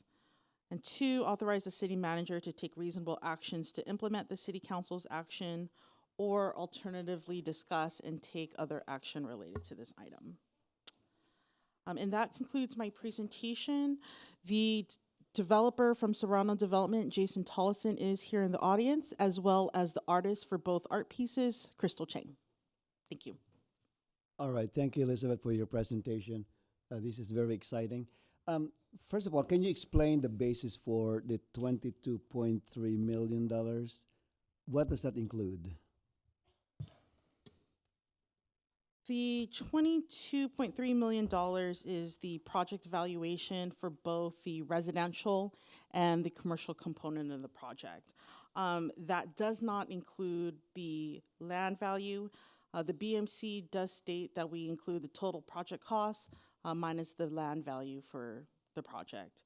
And so total combined based on the square footage, the residential component is approximately 19 million plus, and the commercial component is about 2.6 million plus. So for that, that's the total of $22,338,350. Is that based on what was permitted, like, for example, like the construction cost, not including, let's say, because these are residential units, it doesn't include the appliances, all those cabinets, things like that? You know what, I believe, I'll have to take a closer look at the BMC, but it's overall project valuation, which is typically labor and materials. So I would think that it would count, however, I'm not 100% certain on Isn't that. that kind of low? Because I thought it's about $30 million was the construction, all inclusive except the cost of the land. That was my recollection. So we base the cost per square foot for construction costs. It's based off of an ICC, which stands for International Code Council. It's a nationwide standard for construction cost. We are slightly higher than the ICC cost. So if you were to break it down, it's approximately $135 per square foot for residential construction and $190 per square foot for commercial construction. Isn't based on when they applied for a permit, they give you an estimated cost of construction. So this was about 22.3 million? Yeah, Or- actually, there was some discussion with the developer prior to submittal because we needed to land on the actual project valuation to determine all the fees. So this is actually in conjunction with the developer of how much the cost would be. And so this is our total. Because in one of the presentations they made, I recall that the number of $30 million was mentioned. That's why I'm going back to that number. So I thought that it did not include the furnishings and things like, which makes sense. Oh, okay. All right, Jason.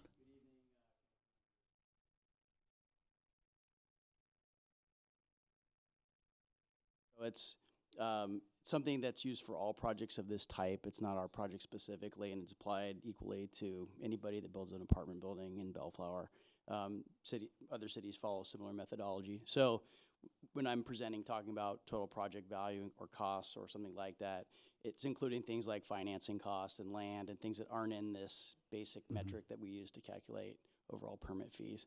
So they're kind of apples and oranges a little bit in terms of where those numbers come from, but that might be kind of why it sounds different. Okay.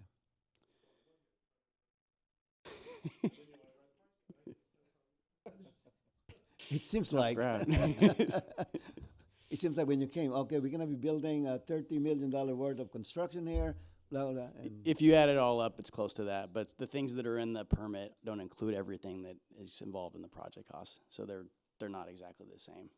okay, okay. So you just kind of lump everything into Right, that $30 million right. amount. Right. Okay. All right. Can you, Elizabeth, can you bring back the option one? For Uh, the the, mural uh, or for the The lights? mural, the mural. The mural? So as far as the background is concerned, so they're both going to be like teal, light blue background, either option or option two.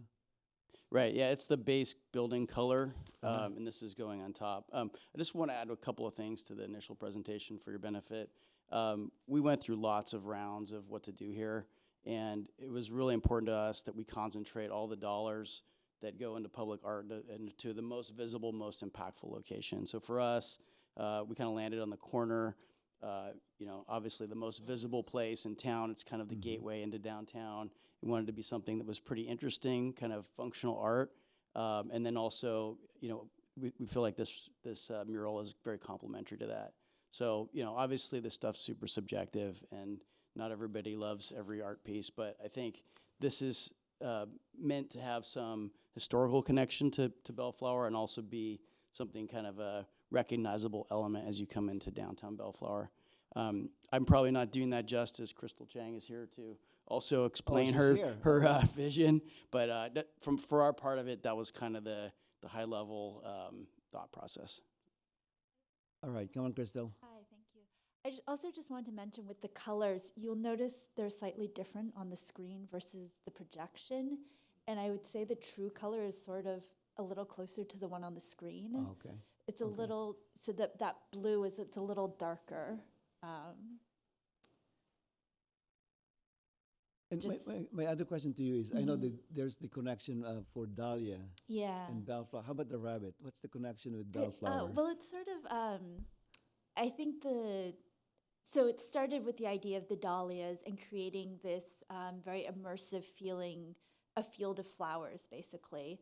And then to sort of activate it by imagining it inhabited by, rabbits, which are sort of the scourge of farmers, but also, native bees, hummingbirds, like pollinators.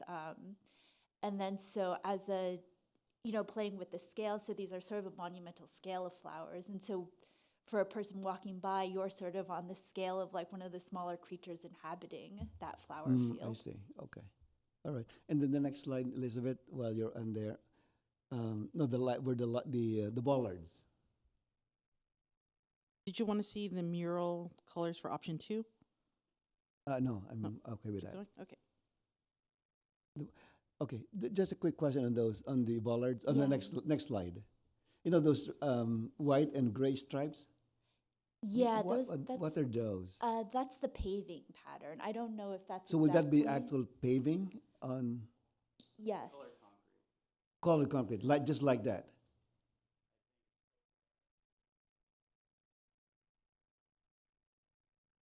It's like I believe it's like a Uh-huh. light gray and a darker gray. Yeah, because I like it actually.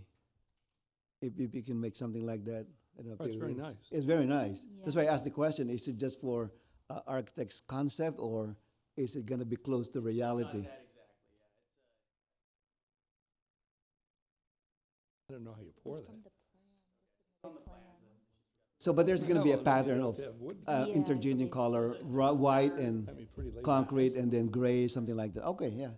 All right, very good. Yeah. I also just want to mention with the shadows, so the shadows will change throughout the day, obviously, as the sun moves. And so the difference between the two bollard options is that in the first one, they're all oriented in the same direction, as you can kind of see. And also, just one thing, so these renderings show different times of day. This is closer to around noon or 1 o'clock, so the shadows are more directly down. And then in that next image, it's more in the morning, so that's why the shadows are more, the sun's coming from the Right. east. And so in this one, the flowers are facing different directions also, so that also changes to the day where you'll see the full face of one flower and the edge of another, so that will also sort of change through the day. Yeah, because in terms of location, this is perfect in terms of the shadow. Yeah, Because it's on the west side, yeah. west side of Bellflower Boulevard. Yeah, So and you capture the impact of the sun. yeah, and so the shadows will sort of go, sometimes they'll be over the street actually, and sometimes over the plaza. So it'll change through the year also as the sun angle changes. And one more thing, will this be solar powered? No. No. Okay. All right. Just asking. All right. Any question? Councilmember Coops, let me start with you. I know you Well, yeah, want to jump in. you got to remember I'm an old dude. I like Norman Rockwell, so I got to get into this, So, so you can see my perspective. So when you mentioned that it had, I think Jason mentioned the historical significance, the rabbits and the dahlia, those are the indicators of such, correct? Yeah, so the dahlia is the city flower, and there's just this long history of obviously agriculture in this area, but very specifically flower farming, and even more specifically dahlias, where there were some families that grew dahlias here, and they were, the official suppliers to the LA flower market downtown. Right, that's a few years back, but that was their Yes, business. yeah. The one of my concerns, as I brought up earlier, was how will your wall or your artwork be protected from graffiti, and will you be able to restore it if as that occurs? Yeah, so for the mural, it would be covered with a sacrificial anti-graffiti coating. So if it did get graffitied, you basically power wash it and you strip it off, and then you can recoat it.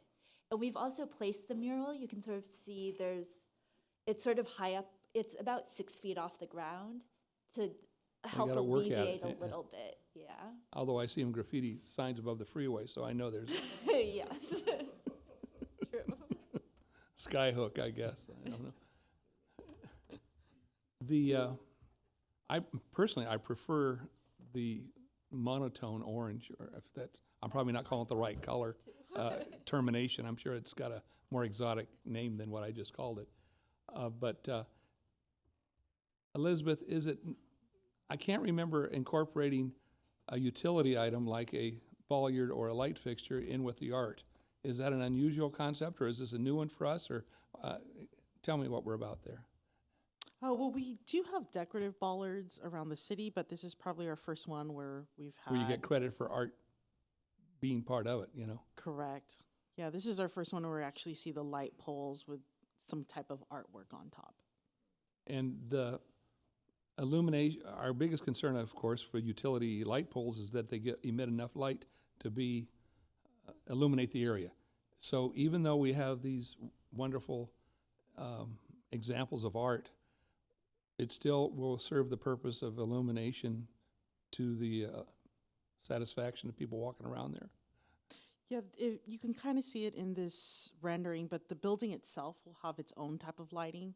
Okay. And this just adds to that type of lighting that's being proposed. It's more of an addition to, as opposed to, the main lighting source. It's in addition to the main lighting source. How many bollards and light fixtures are we going to approve on this project?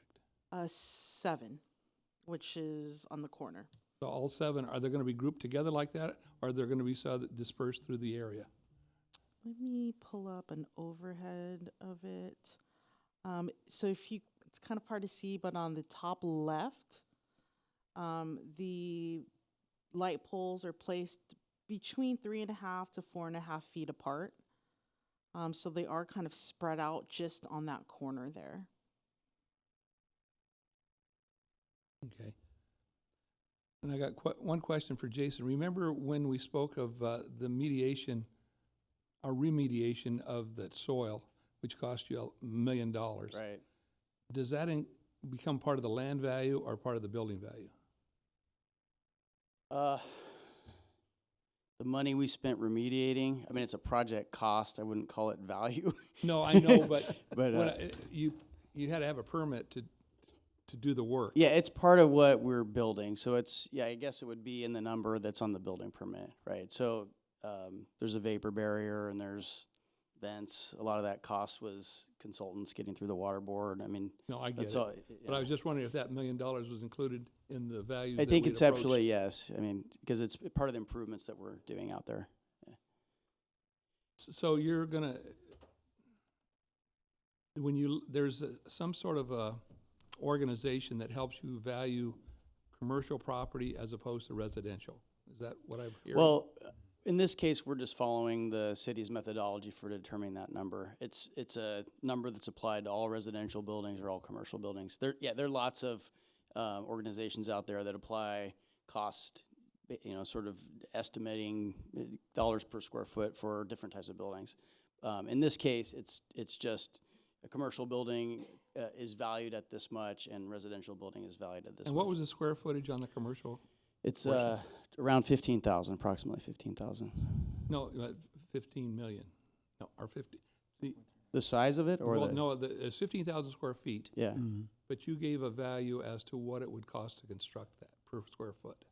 For the purposes of this analysis, it's a dollar per square foot applied to that 15,000 square feet.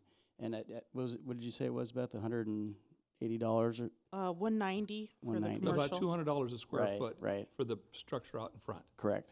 Do you think you're going to build it for somewhere close to that, or am I? It's out to bid right now. Hopefully, everything's more every day that goes by. But yeah, it's it may be a little bit more, maybe a little less. We don't know yet, but I think it's a reasonable estimate of the cost. Would you like to bid a senior center for a Yeah, maybe. Yeah, I heard it's 1,000. Yeah, we'll do that.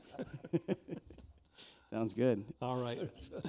Yeah, apples and oranges, unfortunately. Well, of course, prevailing wage, All right, that's all I have. Thank you, Mr. Mayor. All right, thank you, Councilmember Coops. Councilmember Sanchez. Thank you, Mr. Mayor. Can we bring back option 1 for the actual, the one where we're looking at the whole street view? Yeah. So first off, I gotta say, I really like this concept over the other one with different colors. I think this one pops more. I think it's nicer. My one thing would be the moon. It's, if we could make that, I don't know how we make that pop a little bit more. And then I understand why we're doing the spacing here, but I think this alone would be enticing for people to still tag. I don't know. That's just my thought. I wonder if we should continue it downward a little bit more. Most, but again, that's just my questioning of this, whether we should continue it down to prevent tag, people won't tag, because this seems like an open canvas still, because this is 6 feet, right? Yeah, so most, just food for thought. I like this design. I think it's creative. I think it's new. I think it's different in an exciting way, and I like how it comes to life, right? Like it's changing throughout the day. I think that's the neat concept. I haven't decided on whether it goes horizontal, like which direction those shadows go, but I think it's a really neat approach. So I'm thrilled to see it. If we do keep this space open, let's make sure we have this bucket of this color, and we have plenty of it, because we're gonna need it. So that's it. The last question I had. Sorry, I wasn't using the mic. Ms. Oba, what was the numbers? I think you said 190 for commercial, and then what was the residential estimates? $135 Okay. per square foot. Thank you. That's all, Mr. Mayor. All right, thank you, Councilmember Sanchez. Did you say that the open space is 6 feet high? What they said. One other consideration there is if No, this 6 feet? yeah, Really? And how tall is the door? the door that second mullion's probably at 8 feet, so, It I mean, cannot I don't know be- if it's showing cannot at be 6 6 feet. exactly, If but this that's is- the if- idea is it's, If this is 8 feet, right? yeah. That's some- about yeah. half. It's meant to be 6. Oh, meant to be 6, Yeah, okay. yeah. It's just kind of, right, no. But in terms of here, The idea, I'm- yeah, we definitely are concerned about graffiti. So the idea is getting it up high enough where it's less likely, but it's, probably. so are you gonna- okay with Councilmember Sanchez's suggestion to kind of bring it a little bit lower? Yeah, I mean, I think we could do that if that was important. The only other consideration is we're gonna likely have outdoor seating here if everything works out, and we have retailers that wanna do that, so, that doesn't mean you can't Oh, bring you the mean painting outdoors- down. Outdoor seating? Tables up against the building right Oh, there, I yeah. So see. I don't know if that changes your opinion or not, but that just another. That can balance that. piece of because it may be information. more difficult to fix it later on if it's painted. Right, yeah. Is there anything else that you would recommend to do, or that you guys could do for the bottom portion? We could bring it down. I think it might even look better that way. Crystal could weigh in on that, but it's not terribly important to us the exact height above the sidewalk. So if that was 4 feet maybe? strong right? consideration, yeah, we could lower it. Yeah, it just means that maybe it's a little bit more likely to have issues, and I don't know that we're really changing it that much if we lower it. So I think that's fine. It may be a conversation with our public safety director. I know he's recommending some things for the Clark and Los Angeles wall. So I mean, we could just be proactive and do some kind of That came from me. I have that. Okay, Mr. Mayor, good job. Well, The best protection is the graffiti coating. So if, Yeah. this could get tagged anywhere all the Right. way out. Well, but fortunately, in the city of Bellflower, knock on wood, the public art has been respected yes. Good. overall. So I haven't seen any tagging of, again, knock on wood, on public art. The best example is the one behind Starbucks. Oh, no, Subway and Ricky's. That whole canvas, it's been there for so long. Oh, the And Pirate Park. The Pirate Park, and it's just not Yeah. been. That may be one thing that you can look into in terms of the height. Yeah. Yeah, Okay. for perspective. Take a look at that. Sure. Right behind Ricky's, it's a big canvas, huge. All right.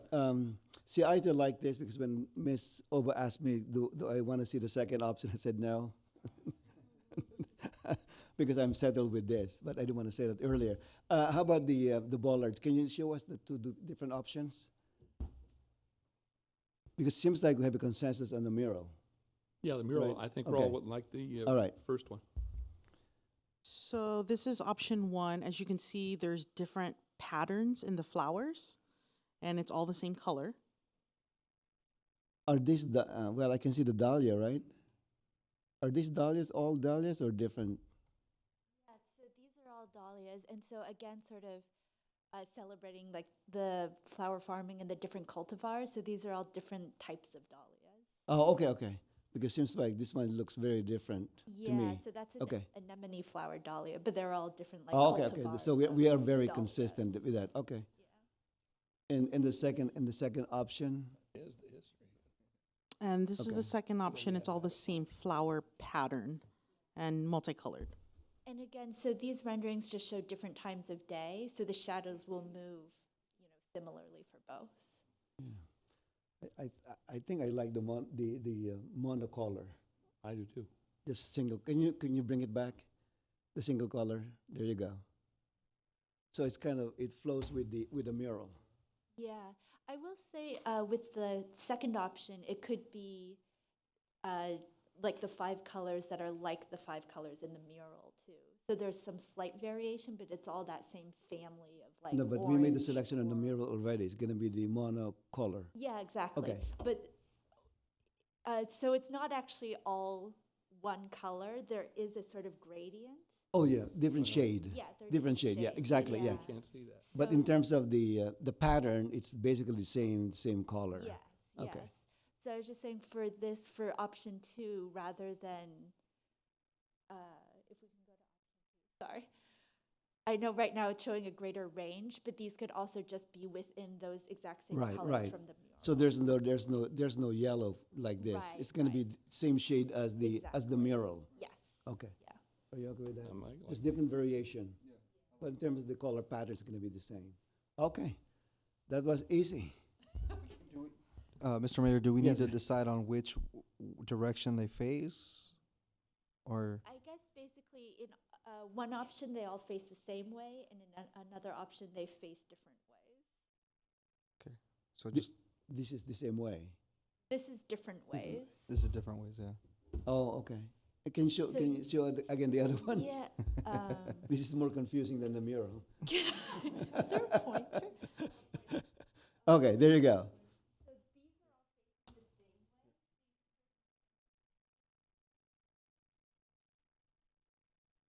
Uh-huh.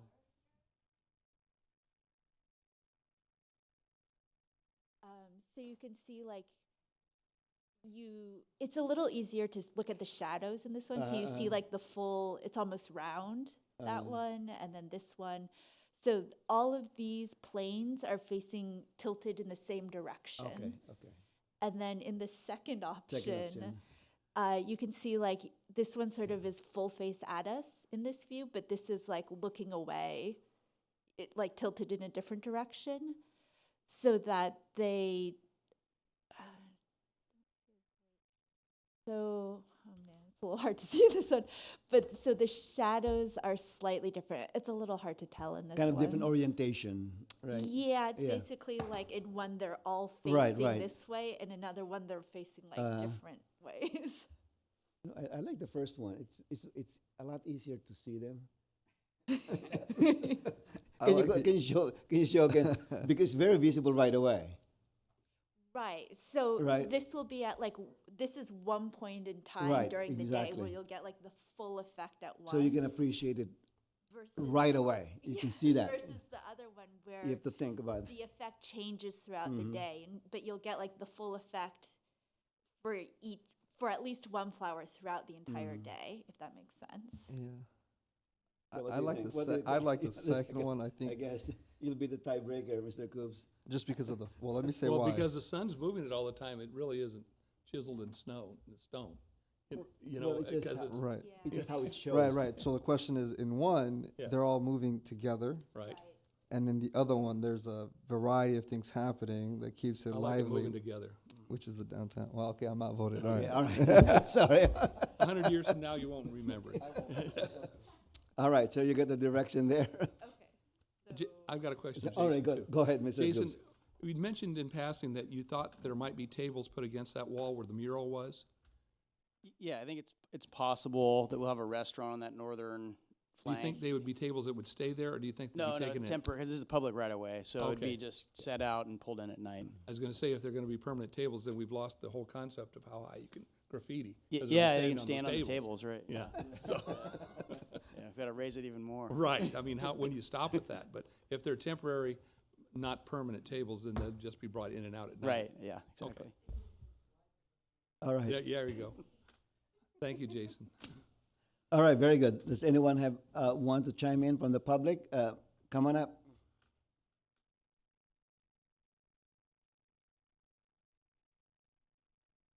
Those light, very lovely light art on two code bollards for the purpose bollards are made.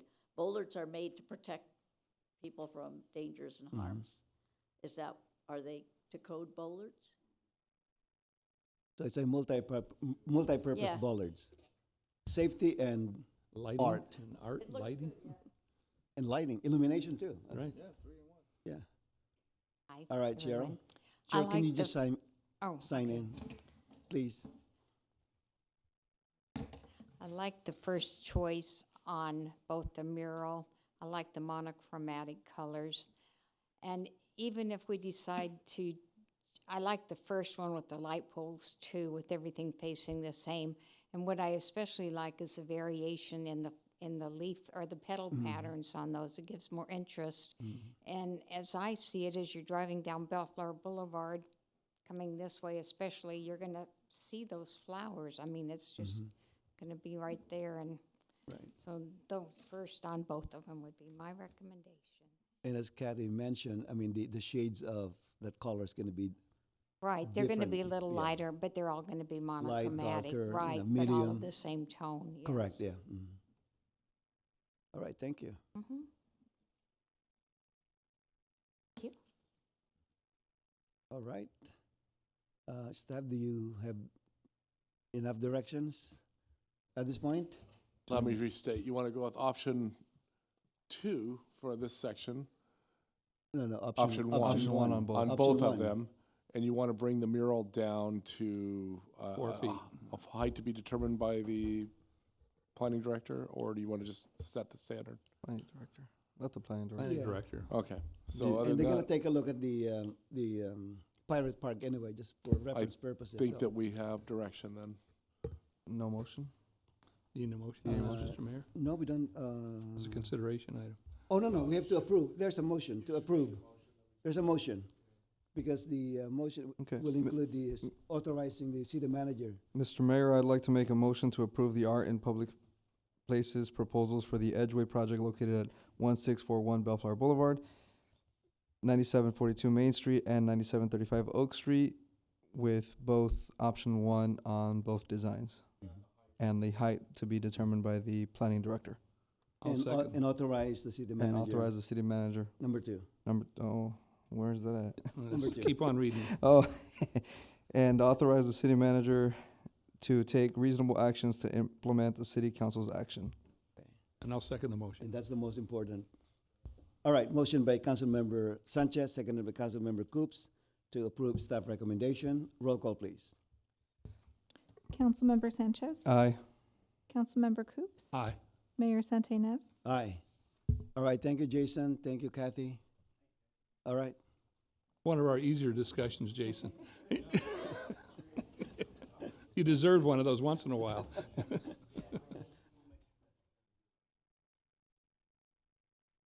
All right, item 13C, Mr. Stewart. Oh, hold on. Wait a minute, Mr. Dutton. Mr. Danton. There he Oh, is. there he is. No. Yeah. Let the record reflect that Councilmember Danton has rejoined the council meeting. Okay, item 13C. Yeah, this is consideration possible action to reconsider development impact fee increases and other related matters. And the council's already taken action on this item on this, but some facts have come up and some clarification issues that have come up.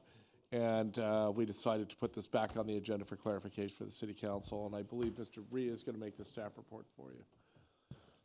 All right, Mr. Ree. Okay, thank you. Good evening, Honorable Mayor and members of the City Council. The City Council adopted ordinance number 1424 and resolution number 2306 to increase 2 existing development impact fees and to add 2 new impact fees. The new and increased development impact fees are scheduled to take effect on August 28th.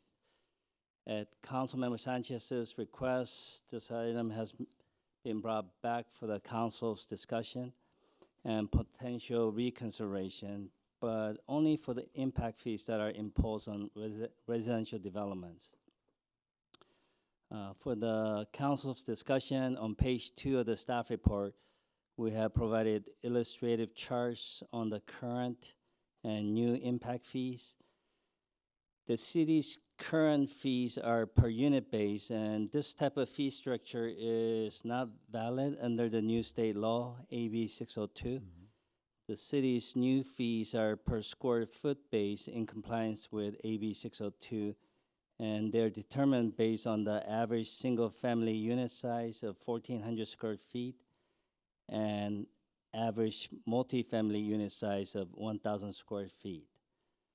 We have also provided the new fees at a sliding scale of 70%, 80%, 90%, and 100% of the maximum amount allowed under the law. And the break-even point of the current fees are approximately 60% of the new fees. On pages 3 through 5 of the staff report package, we have also included as an attachment a list of currently pending residential development projects. Please note that most of the projects listed are not subject to the new fees. They're subject to the old fees or current fees. Only the first ADU project is subject to the new fees. So the project list has been provided mostly for illustrative purposes only to show how those types of projects, if any, will be affected in the future by the new fees compared to the current fees. Lastly, on page 6 of the staff report package, we have provided as an attachment a chart of when the development impact fees apply to residential projects. At this time, we'd like to recommend that the city council discuss and potentially reconsider the development impact fee increases on residential developments, or alternatively discuss and take other action related to this item. This concludes my report, and both Planning and Building Services Director Elizabeth Oba and I are available for your questions. All right, thank you, Mr. Ree, for this very extensive explanation. Simple. The first question I have is on page 2, just for clarification. On the third column, it says current fees per dwelling, the maximum fees per square foot, the second column. That's based on the converted current fees per dwelling unit in accordance with state law, or does that include the resolution 2306, which we approved in a previous meeting? That's right. Which This is is which? This Both? is based on the per square footage rate multiplied by 1,400 average square foot size for residential. As converted based on the per dwelling unit? Or does it account already the new rates that was approved in the prior meeting based on the resolution 2306? This is based on the Woodland study determining Woodland, determining okay, what Woodland, the okay. maximum charges are, or the fees are Okay. under the state law. That's the maximum fee column. So this would have been effective when this resolution became effective. August 28th. Okay, Yes. all right, very good. All right, any question of Mr. Ree? Councilmember Sanchez. Thank you, Mr. Mayor. First off, I'd like to start off by saying that this was an item I definitely wanted to bring back after we last voted on it. I spent several days sleeping on it, thinking on it, and I think trying to wrap my head around it. I think in page 6, we see a table that really helps us understand the impacts of the decision or when it applies, when these fees apply and so forth. So I think this was very helpful. Number one. Number two, looking at and assessing some of my concerns with the increase or doing this at this point in time is, and thinking from a big picture perspective, right, the economy, the unforeseen changes in the economy, not that we can control all of those, but we know interest rates are going up, supply chain issues are hurting the economy from that standpoint. There's a lot of uncertainty. And I think that for me, sleeping on the fact that we did essentially a 63% increase on development and a 69 on multifamily, and then a 69.5% increase in single family development fees kind of goes against the goal of continuing the development going on here in our city. And these numbers, they come from pretty, if you do, simple math, we're looking at from, if we were to stay at current fees, which, by the way, Tay, I want a point of clarification. Sorry, I know you were getting up. Point of clarification. On page 2, where we say current fees per square foot converted, and it's 16.61 and 19.48, $19.48. Does that include the new added fees the new transportation fee and the new public safety fees? No. No. Okay. So those are added on when we go to 70%, correct? Correct. Okay. So when we go to 70% and we add the new fees, the public safety and the transportation, that's a 14% increase on multifamily development and 18.7% on single-family development. And if we go from the current fee structure, the 60% to 80, that's a 35% increase on single-family, a 30% on multifamily, and then at 90%, it's a 52.6% increase on single family, and then 46.8% on multifamily. And then lastly, at 100, it's at 69.5% increase and a 63% increase for multifamily. I think these are significant increases at this point in time, and I'm hoping that we can reconsider these items. And I'll say that's kind of where I'm at right now. The overall concerning of halting our development and the progress we've been seeing. So no more questions, just more comments and thoughts at this point. But I'll turn it back to you, Mr. Mayor. Okay, thank you, Councilmember Sanchez. Councilmember Danton, you're part of the subcommittee. I'd like to hear your thoughts on this.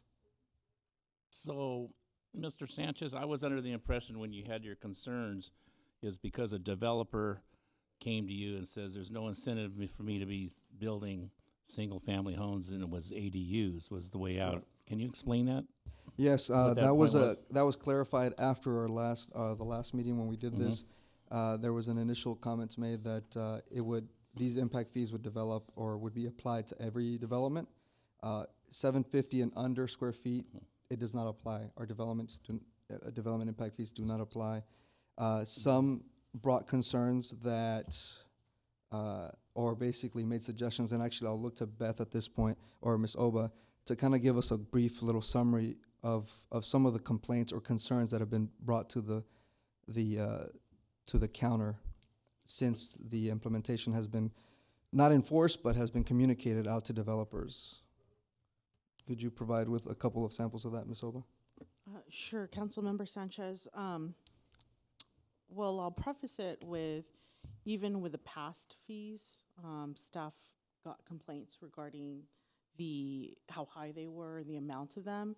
So definitely when there was an increase after the last meeting, my staff did inform applicants, developers, contractors at the counter that the new fees would be in place on April 28th, and they had the option to submit prior to that. And as long as they had a completed building plan check, they wouldn't be subject to the new fees. So I say that because, you know, previously these are the same people that would have complained about the old fees being too high.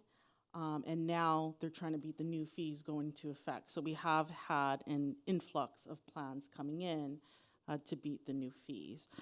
Just some specific comments from some developers. Well, on your table here, there was an 8-unit PD subdivision that the council heard back, I think it was in January of this year. It was a first-time developer, I believe, in Bellflower, and he did submit as of, I think it was like last Friday. He did make the comment that he was hoping to do more work, but he was uncertain with how the fees are going to go if he wants to continue on with additional projects in Bellflower. And I can kind of say from a single-family homeowner perspective, if they're adding, if they have like a R1 lot that can accommodate for 2 units on it, we do get comments back from those smaller developers as well. Probably most of our feedback that we've gone in were for the smaller projects, 2, 3, 4 units. We haven't received very much positive comments on the impact fees. And then to say it lightly. Thank you, Ms. Oba. I think, and then to add to that and to answer your question, Councilmember Dutton, I think my concerns are multifaceted. There's a lot of different items that I felt after the fact, as I started really trying to analyze it and really come to terms with it.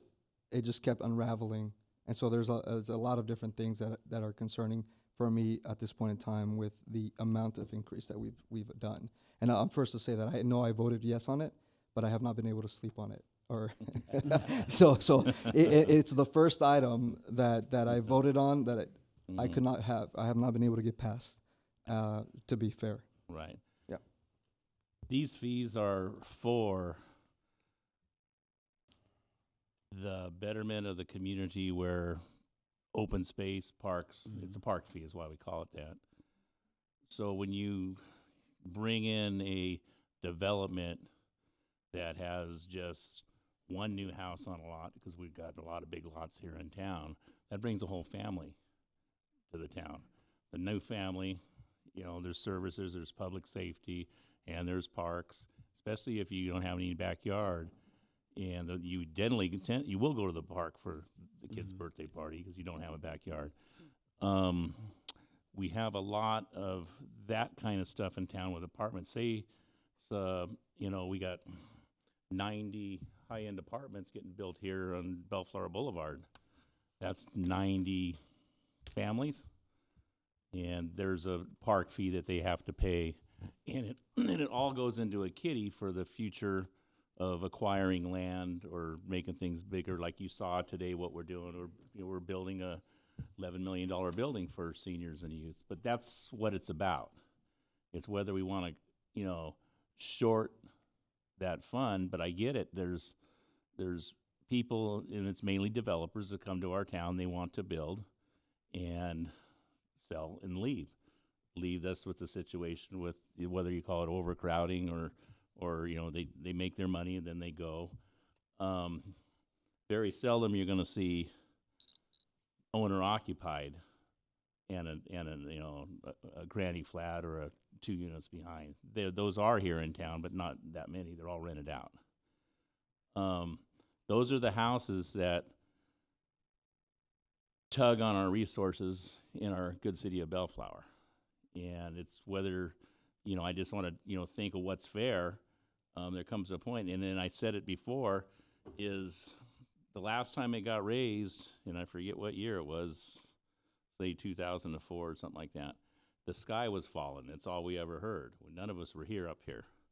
And then shortly after that, you didn't hear it no more. It catches up to itself. Every time we raise fees or we raise salary for a union contract or whatever, we'll end up the highest. But after it fisters out, the other cities catch up and they get ahead. It's always going up and down.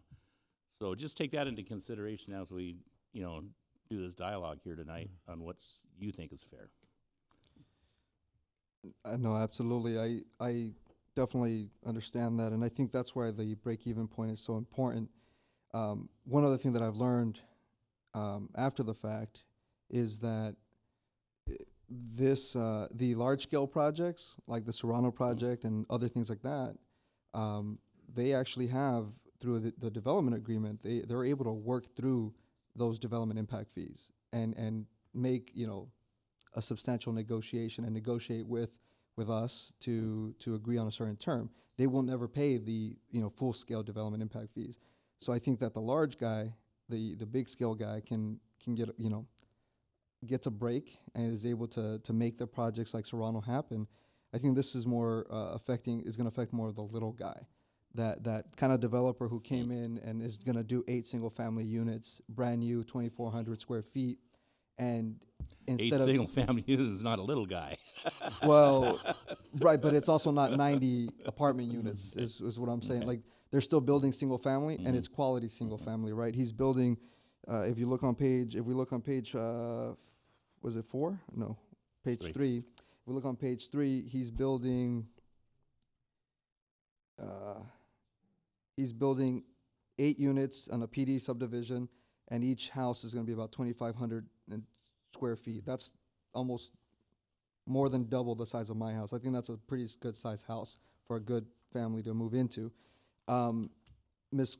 Oba, would you care to kind of portray, let's say that for whatever reason, this developer wouldn't be able to would decide not to take on this kind of a project, the 8 subdivisions, what would be his other options, and how could he kind of circumvent the development impact fees, and what kind of quality project would we get instead? Or what kind of project would we get? It may not be quality, but. So this is an 18, oh, sorry, just give me one sec.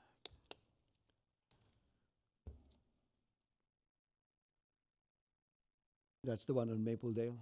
Right. And I can't recall what zone this was in, but, so for example, if you don't get the single-family homes, potentially you can get multiple units, like non-subdivision. You can get multiple units on the lot, like a duplex or a triplex, and then if they wanted to reduce costs, they could potentially do multiple ADUs at less than 750 square feet and be exempt from the ADU fees. still have about 5 units on the lot, but it would just be a different type of development. It wouldn't be a single-family type of development. Right, and then we would basically get zero development impact fees on two or three of the units built. Correct. Right, so you Well- still have, Yeah, I will say too, on the flip side of it too, these are going to be single-family lots. There's still an ability to add ADUs that are less than 750 without the increase in fees. oh, Sorry, well, just to a add whole nother that too. problem too.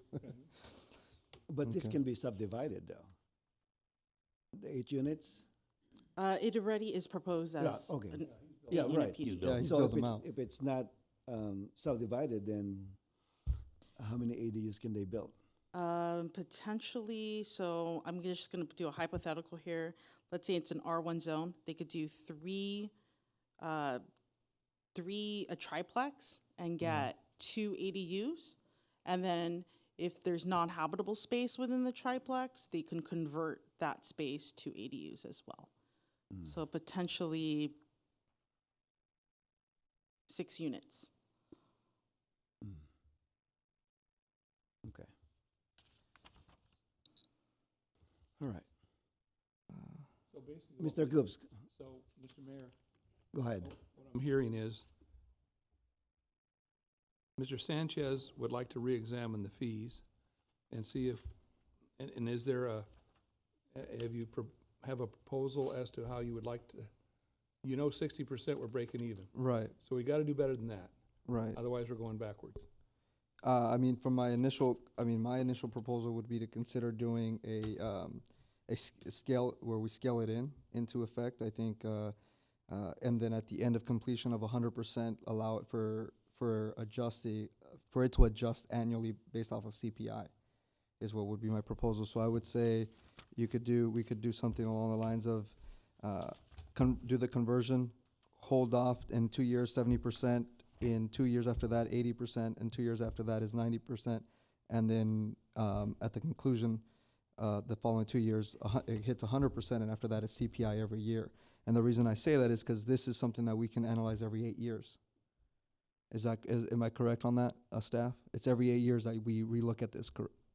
Right, every 8 years. So you want to start at the base, and then after that, 2 years after that, 70%? Correct. Okay. That would be my You're recommendation. going to start at 60. Started breaking even? Yeah, are you going to start at breaking even at 60 or you're going to start at 70? So clarification, break even, it does not include the new fees, or does it? Break even is our effort to convert the unit fees to per square foot base fees. But does So it is- include the new transportation fees and the new public safety fees at that converted rate? Right, we will adjust the other 2 rates to include the 2 new rates that you're talking about. I like that. Mr. Mayor, So- members of the council, just for Yes, clarification. Okay. The conversion from units to square footages for purposes of the staff report was simply done for an illustration, correct? But, By law. yes, but the Correct. council can reduce the That's not what- 100% rate? But that's not what I asked. Right. So you have existing per unit rates. Correct. And as a calculation for purposes of this discussion, you calculate those per unit rates into square footage rates using the existing fees. Those Correct. existing fees, though, are how many years old? I think last update was 2017. Okay, so they're 6 years old. And so for purposes of this discussion, for full information to the city council, the existing fees are already 6 years old. And so really what you're talking about is, are the square footage rates being proposed in the current study appropriate on a go-forward basis, even if you reduce them to a 60%, whatever it is, whatever percentage it is, are those appropriate on a break-even basis moving forward? Because the existing rates don't really matter from the standpoint of the current study. What matters is what the current study proposes in terms of the maximum that you can impose from a diff standpoint, and the council can go anywhere below that maximum Right. for imposing it. So really the question becomes, okay, at what point does it become, the term being thrown around, break even, correct?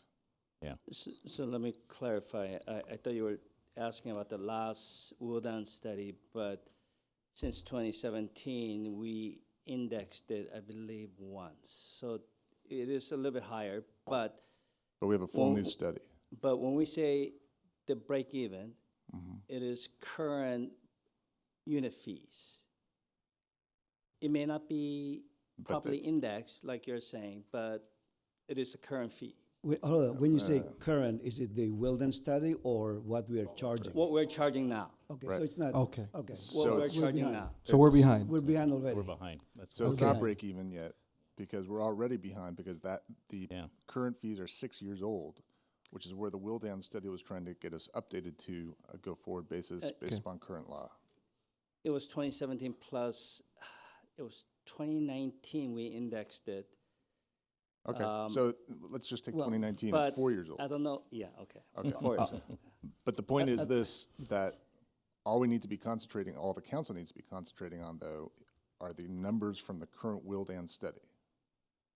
Even assuming you didn't want to impose any additional fees, even the current fees have been examined from the or the current categories of fees have been examined from the standpoint of what would be appropriate under 2023 rates, or 2022 is more accurate. Okay, but so in I any think, event. here, I'll make it simple.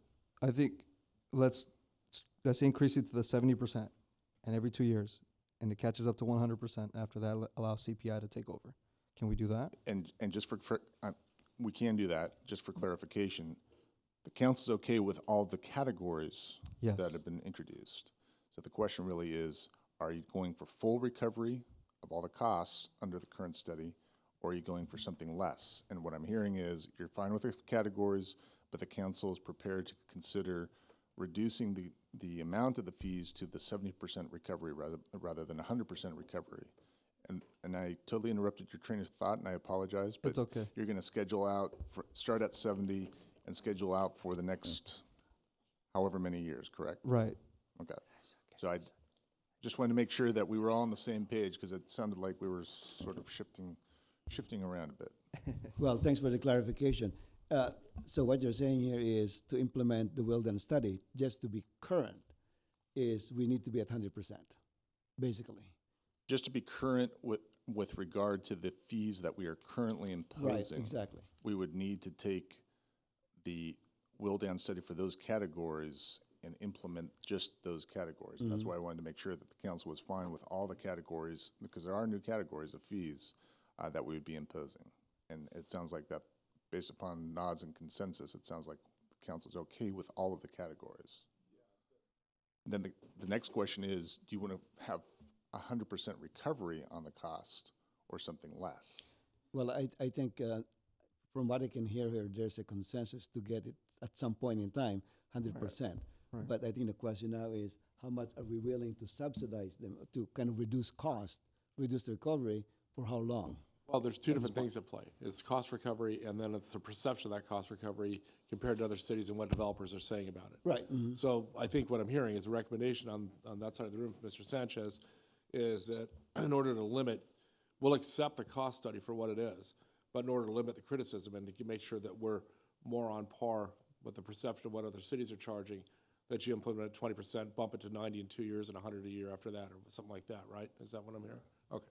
Correct. Yeah, my only concern is, I think we're kind of behind already based on the last adjustment was 2017. So if we start, my concern is if we start 70, Too low. too low to start with, because we're so far behind. So what I'm Well- suggesting is we start at 80% instead of 70.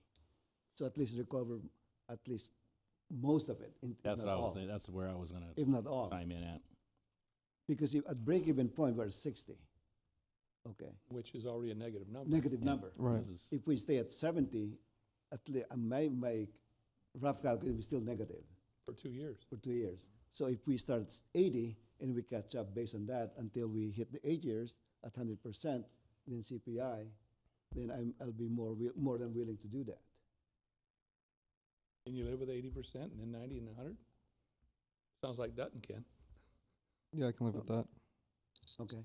So in terms of implementation, will that be, timing-wise, will that be okay, Mr. Ree? So Started 80% as the base. April 28th, 80%. 80%. On April 28th. 2 years from now, 90. 2 years. Hmm? Yeah, we'll have to review the resolution. No, we're just kind of talking about it. Right. Okay. So whatever the council decides, we will bring back a draft resolution to put on consent for purposes of reducing what you've already approved, and that will take effect. We will not implement the fees on the 28th. We'll bring back a resolution in May, put it on consent, and then that will be the resolution moving forward. Just as a footnote to this discussion, there's nothing in the law that says you can't come back in 2 years and have a new study. Right. Oh, I thought it was That's limited. true. All right. Okay. So you can always come back and have Let another me just, study. let me just finish this. In terms of implementation, Mr. Ree, will this coincide with the timing? 2 years, and then 8 years from now, it's gonna be okay? Right. Any feedback So on that? you're starting from 80%. 80%, So 90% This is year. 2 years. 100% is fourth year. 4 years. 100% 6 years, right? We're doing every 2? Are we doing every 2 years or every year? 80% is two today. 2 years. I mean, the this year. base. The 80% base. starts, and then Starting you got point. two, Two and years 4 years, later- it's 100%. 2 years later, it will be 90, 90%. 4 and years then later, it will be 100%. 100%. And then 6 year, there will be a CPI adjustment. CPI adjustment. Every 2 years. Every CPI adjustment every 2 years. 2 years. Every 2 years?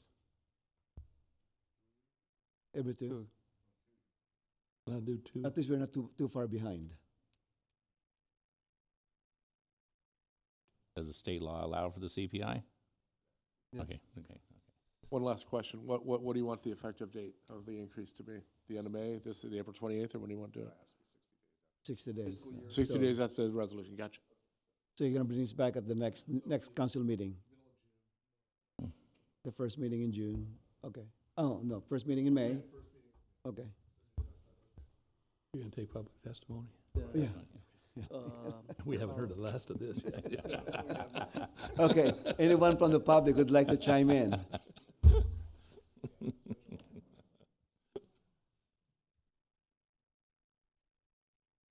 So you want 105% right away? My question is, if you start at 80%, the current proposal is 100% considering today's economy? And if you start at 80% and then 4 years, you're at 100%, what about the cost of inflation and everything in that 4-year period? We're still gonna always be running behind. Yeah, I think you're right. We're gonna be behind. Based on the study that was conducted by Wilden, Mm-hmm. we are behind. So they propose rates which are 100%. But Right. because of some sensitivity of the city council to complaints from developers and also comparing our rates with neighboring cities, we're mindful of that, so we want to kind of reduce the rate for now. Yeah, In the meantime, I understand, but then in 2 years, are we going to be able to increase it more than 20%? Because maybe tomorrow, all the other cities around us decide, wow, we're running behind, maybe we ought to raise Well, ours, and now there's again. the just like our CPI. city attorney said, if there's some dramatic change, we can always go back and and do you're- another study in 2 years. What they're making is, what it appears to be is the council's considering a political decision to bring the rates down a bit and then let them grow naturally. So we'll just, yeah. Okay, as long as we Yeah, can yeah. revisit it Yeah, you at can some revisit it. point, but if we're tied into it, that was my concern, we'd be tied into this, and then we'd constantly be behind, cost of living keeps going up, and we're gonna be going, okay, we'll catch up some, okay, but if we Yeah, can I see what you're revisit saying, it- but I think that the best tool we have right now is nothing will prevent us from doing another study in the future. Okay, If we see okay. that we're so far behind, we will do it. Okay, I just, that was my concern, Yeah. but if we can revisit it, then I'll go. Yeah, okay, very It's good. fine, guys. Thank you.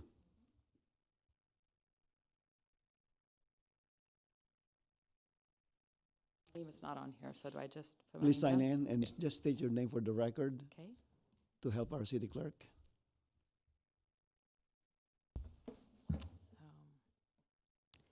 I'm going to read because I don't trust myself. Good evening, Honorable Mayor, council members, and staff. My name is Yuana Gokhan. I have lived in Bellflower for over 30 years. I'm a first-generation immigrant. My parents immigrated from a communist country, and we're heading that way because you guys are putting your, my apologies, I should have read. Because the That's a first for government us. constantly puts their hand in our pocket, from federal government to state government and now to local government. And this evening's agenda is park fees. My family purchased a property in Bellflower in 2015, and we've been trying to save and work, and we've worked to build it, and we have 2 boys, and we've been trying to do that. And we finally are there, only to find out the city fees are going up. So we're one of those builders that Mr. Sanchez is referring to. We do not have a grant to go and get park fees, okay, like the city can. You could go get grant fees to redevelop all of our parks. There is no place for me to go get a grant. I have to go back to work. And I tell you, when I say I work, I work. And so I'm appalled at the fees because we finally could put 2 homes on this lot, but the fees went from $73,000 to $200,000. I could put a house for that money if my husband and my 2 boys go and work. And so I would really appreciate you reconsidering these fees. I do not know where you came up with the idea that we are behind. We are high to begin with. My husband has been a general contractor for over 25 years, and he's worked from San Diego to Ridgecrest. And there is no other city that he's worked in where the fees are the amounts that Bellflower has. This is my hometown, so I don't care what San Diego does. I don't care what Orange County does. I don't care what Ridgecrest does. But I do care what Bellflower does. So please reconsider these fees. And I would encourage that you guys do not increase them at 80%, 90%, 100%, because they're already high. I'm sorry if I got a little excited, but I'm passionate about it because it's my home. All right, thank you so much. Anyone else?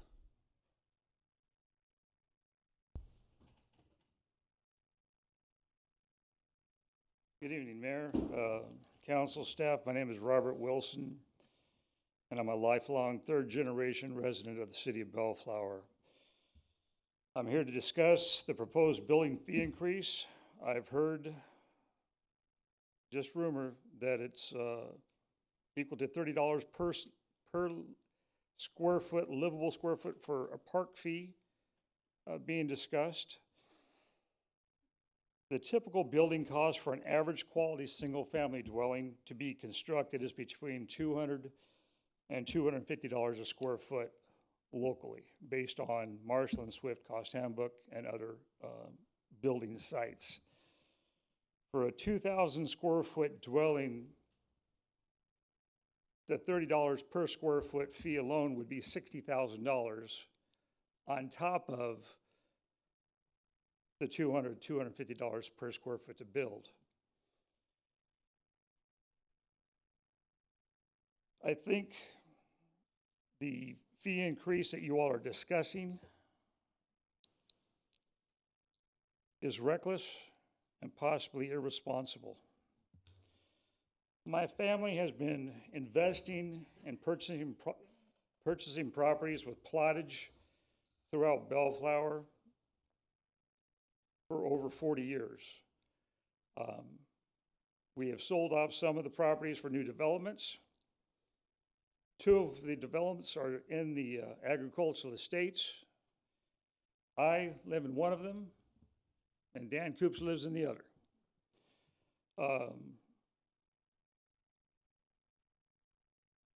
We have another property in town in which it was my father's dream before he passed to redevelop that property, and it is my vision to continue on my father's dream. We have discussed with a local contractor to construct 180 units for seniors and vets. Based on the proposed fee schedule, the additional cost would cost me $4.7 million in fees. 4.7, gentlemen. I don't mean to be snarky here. Not one of y'all have enough buildable land for a sizable development. Nor have you sold land that it took your family over 30 to 40 years to assemble for residential development.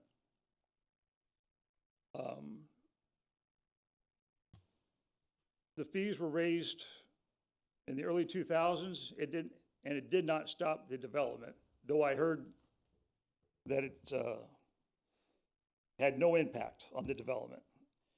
It may not have stopped it, but it sure slowed it down.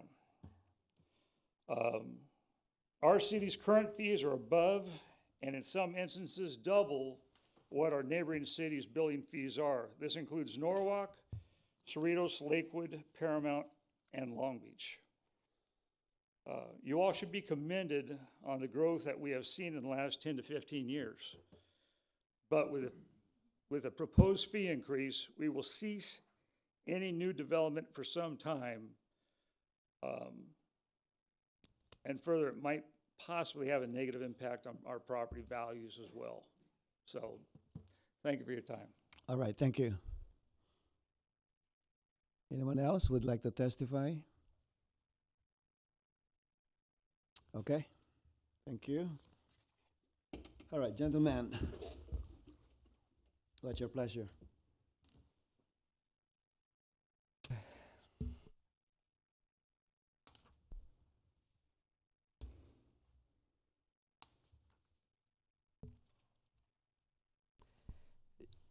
Mr. Mayor, I think one of the things, and I forgot to talk about, but I think the first individual who spoke, Ms. Yolanda, I believe it was. Joanna, sorry. Touched on one of the items on, look, these development impact fees are going to get passed down to either the rents or the sell price of that home. Mm-hmm. The buyer. We all know that. Yeah, the we know buyer. that. Mhm. If you look at some of the houses for sale in Bellflower right now and some of the houses for sale in Lakewood, they're going at comparable prices. Only difference is in Lakewood you can get a 3-2. You may get less land, but you get a nice livable 3-2. Where here you're not going to get that. You may get a 2. You're going to get a 2-1 for the same price, and that's in today's market. And so that's something I think to consider. And the reason I'm bringing that up is because you have homeowners who, let's say they want to add, or that was one of the concerns, by the way, but I think staff resolved that because one of the concerns was if you added and things of that nature to your building, your existing home, if there would be the development impact fees, which currently we don't have that would continue, which is a great thing. Mm-hmm. I'm glad we were able to resolve that.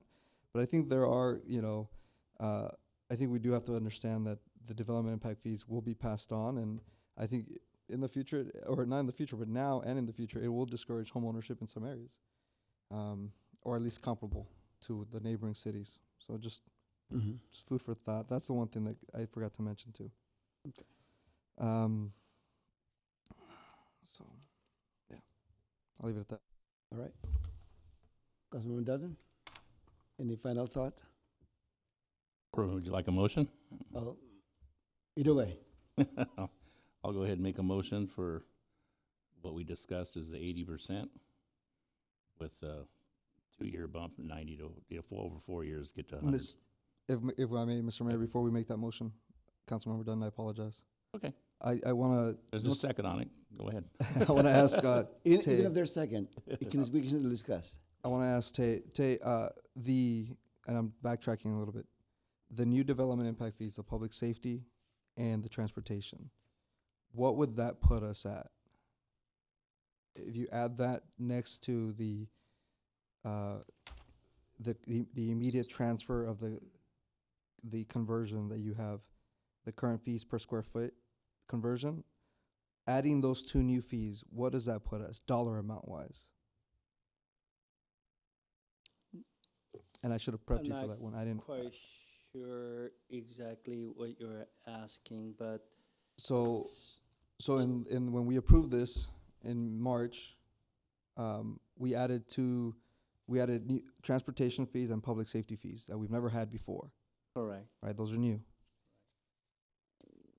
what does that do to your equation? So it's not, essentially what I'm saying is, how much change does that bring to your fees per converted?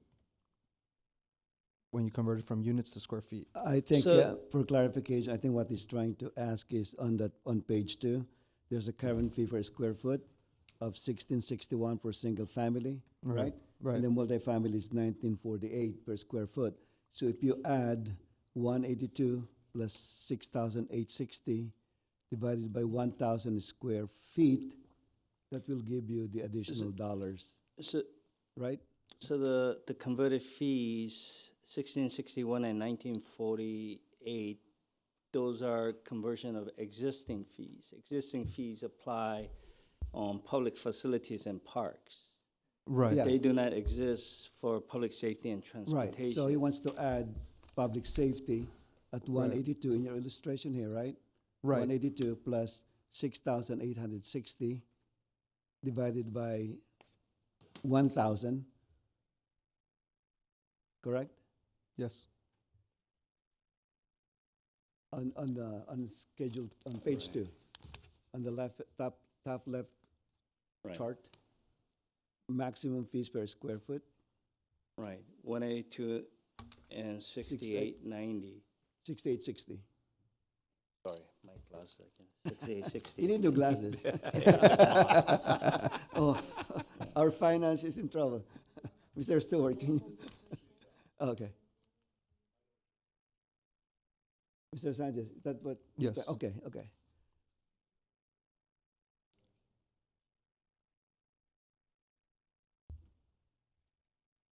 Let me do it. Yeah, why don't you?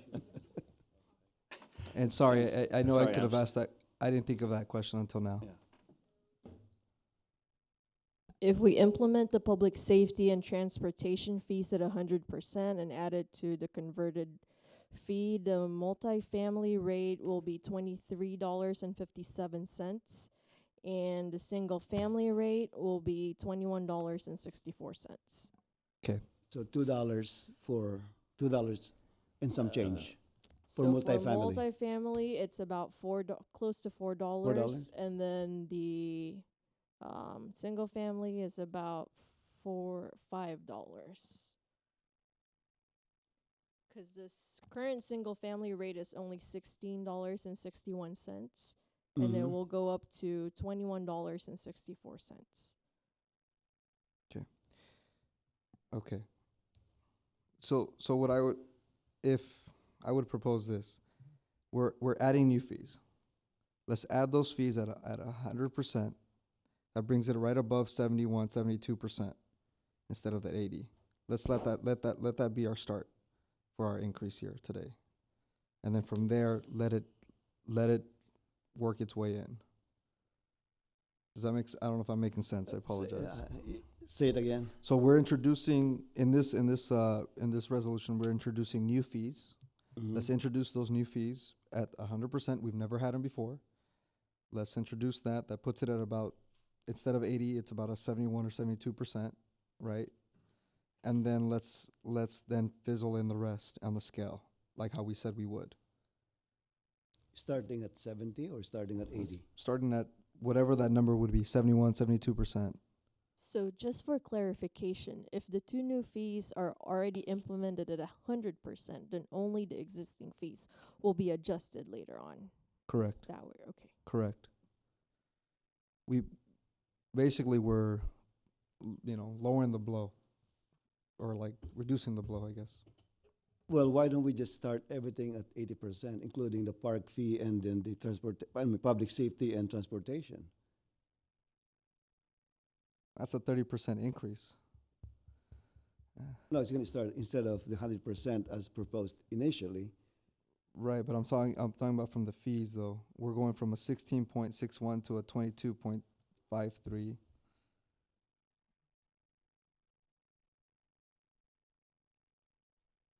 It's a 30% increase and a 35% increase in fees.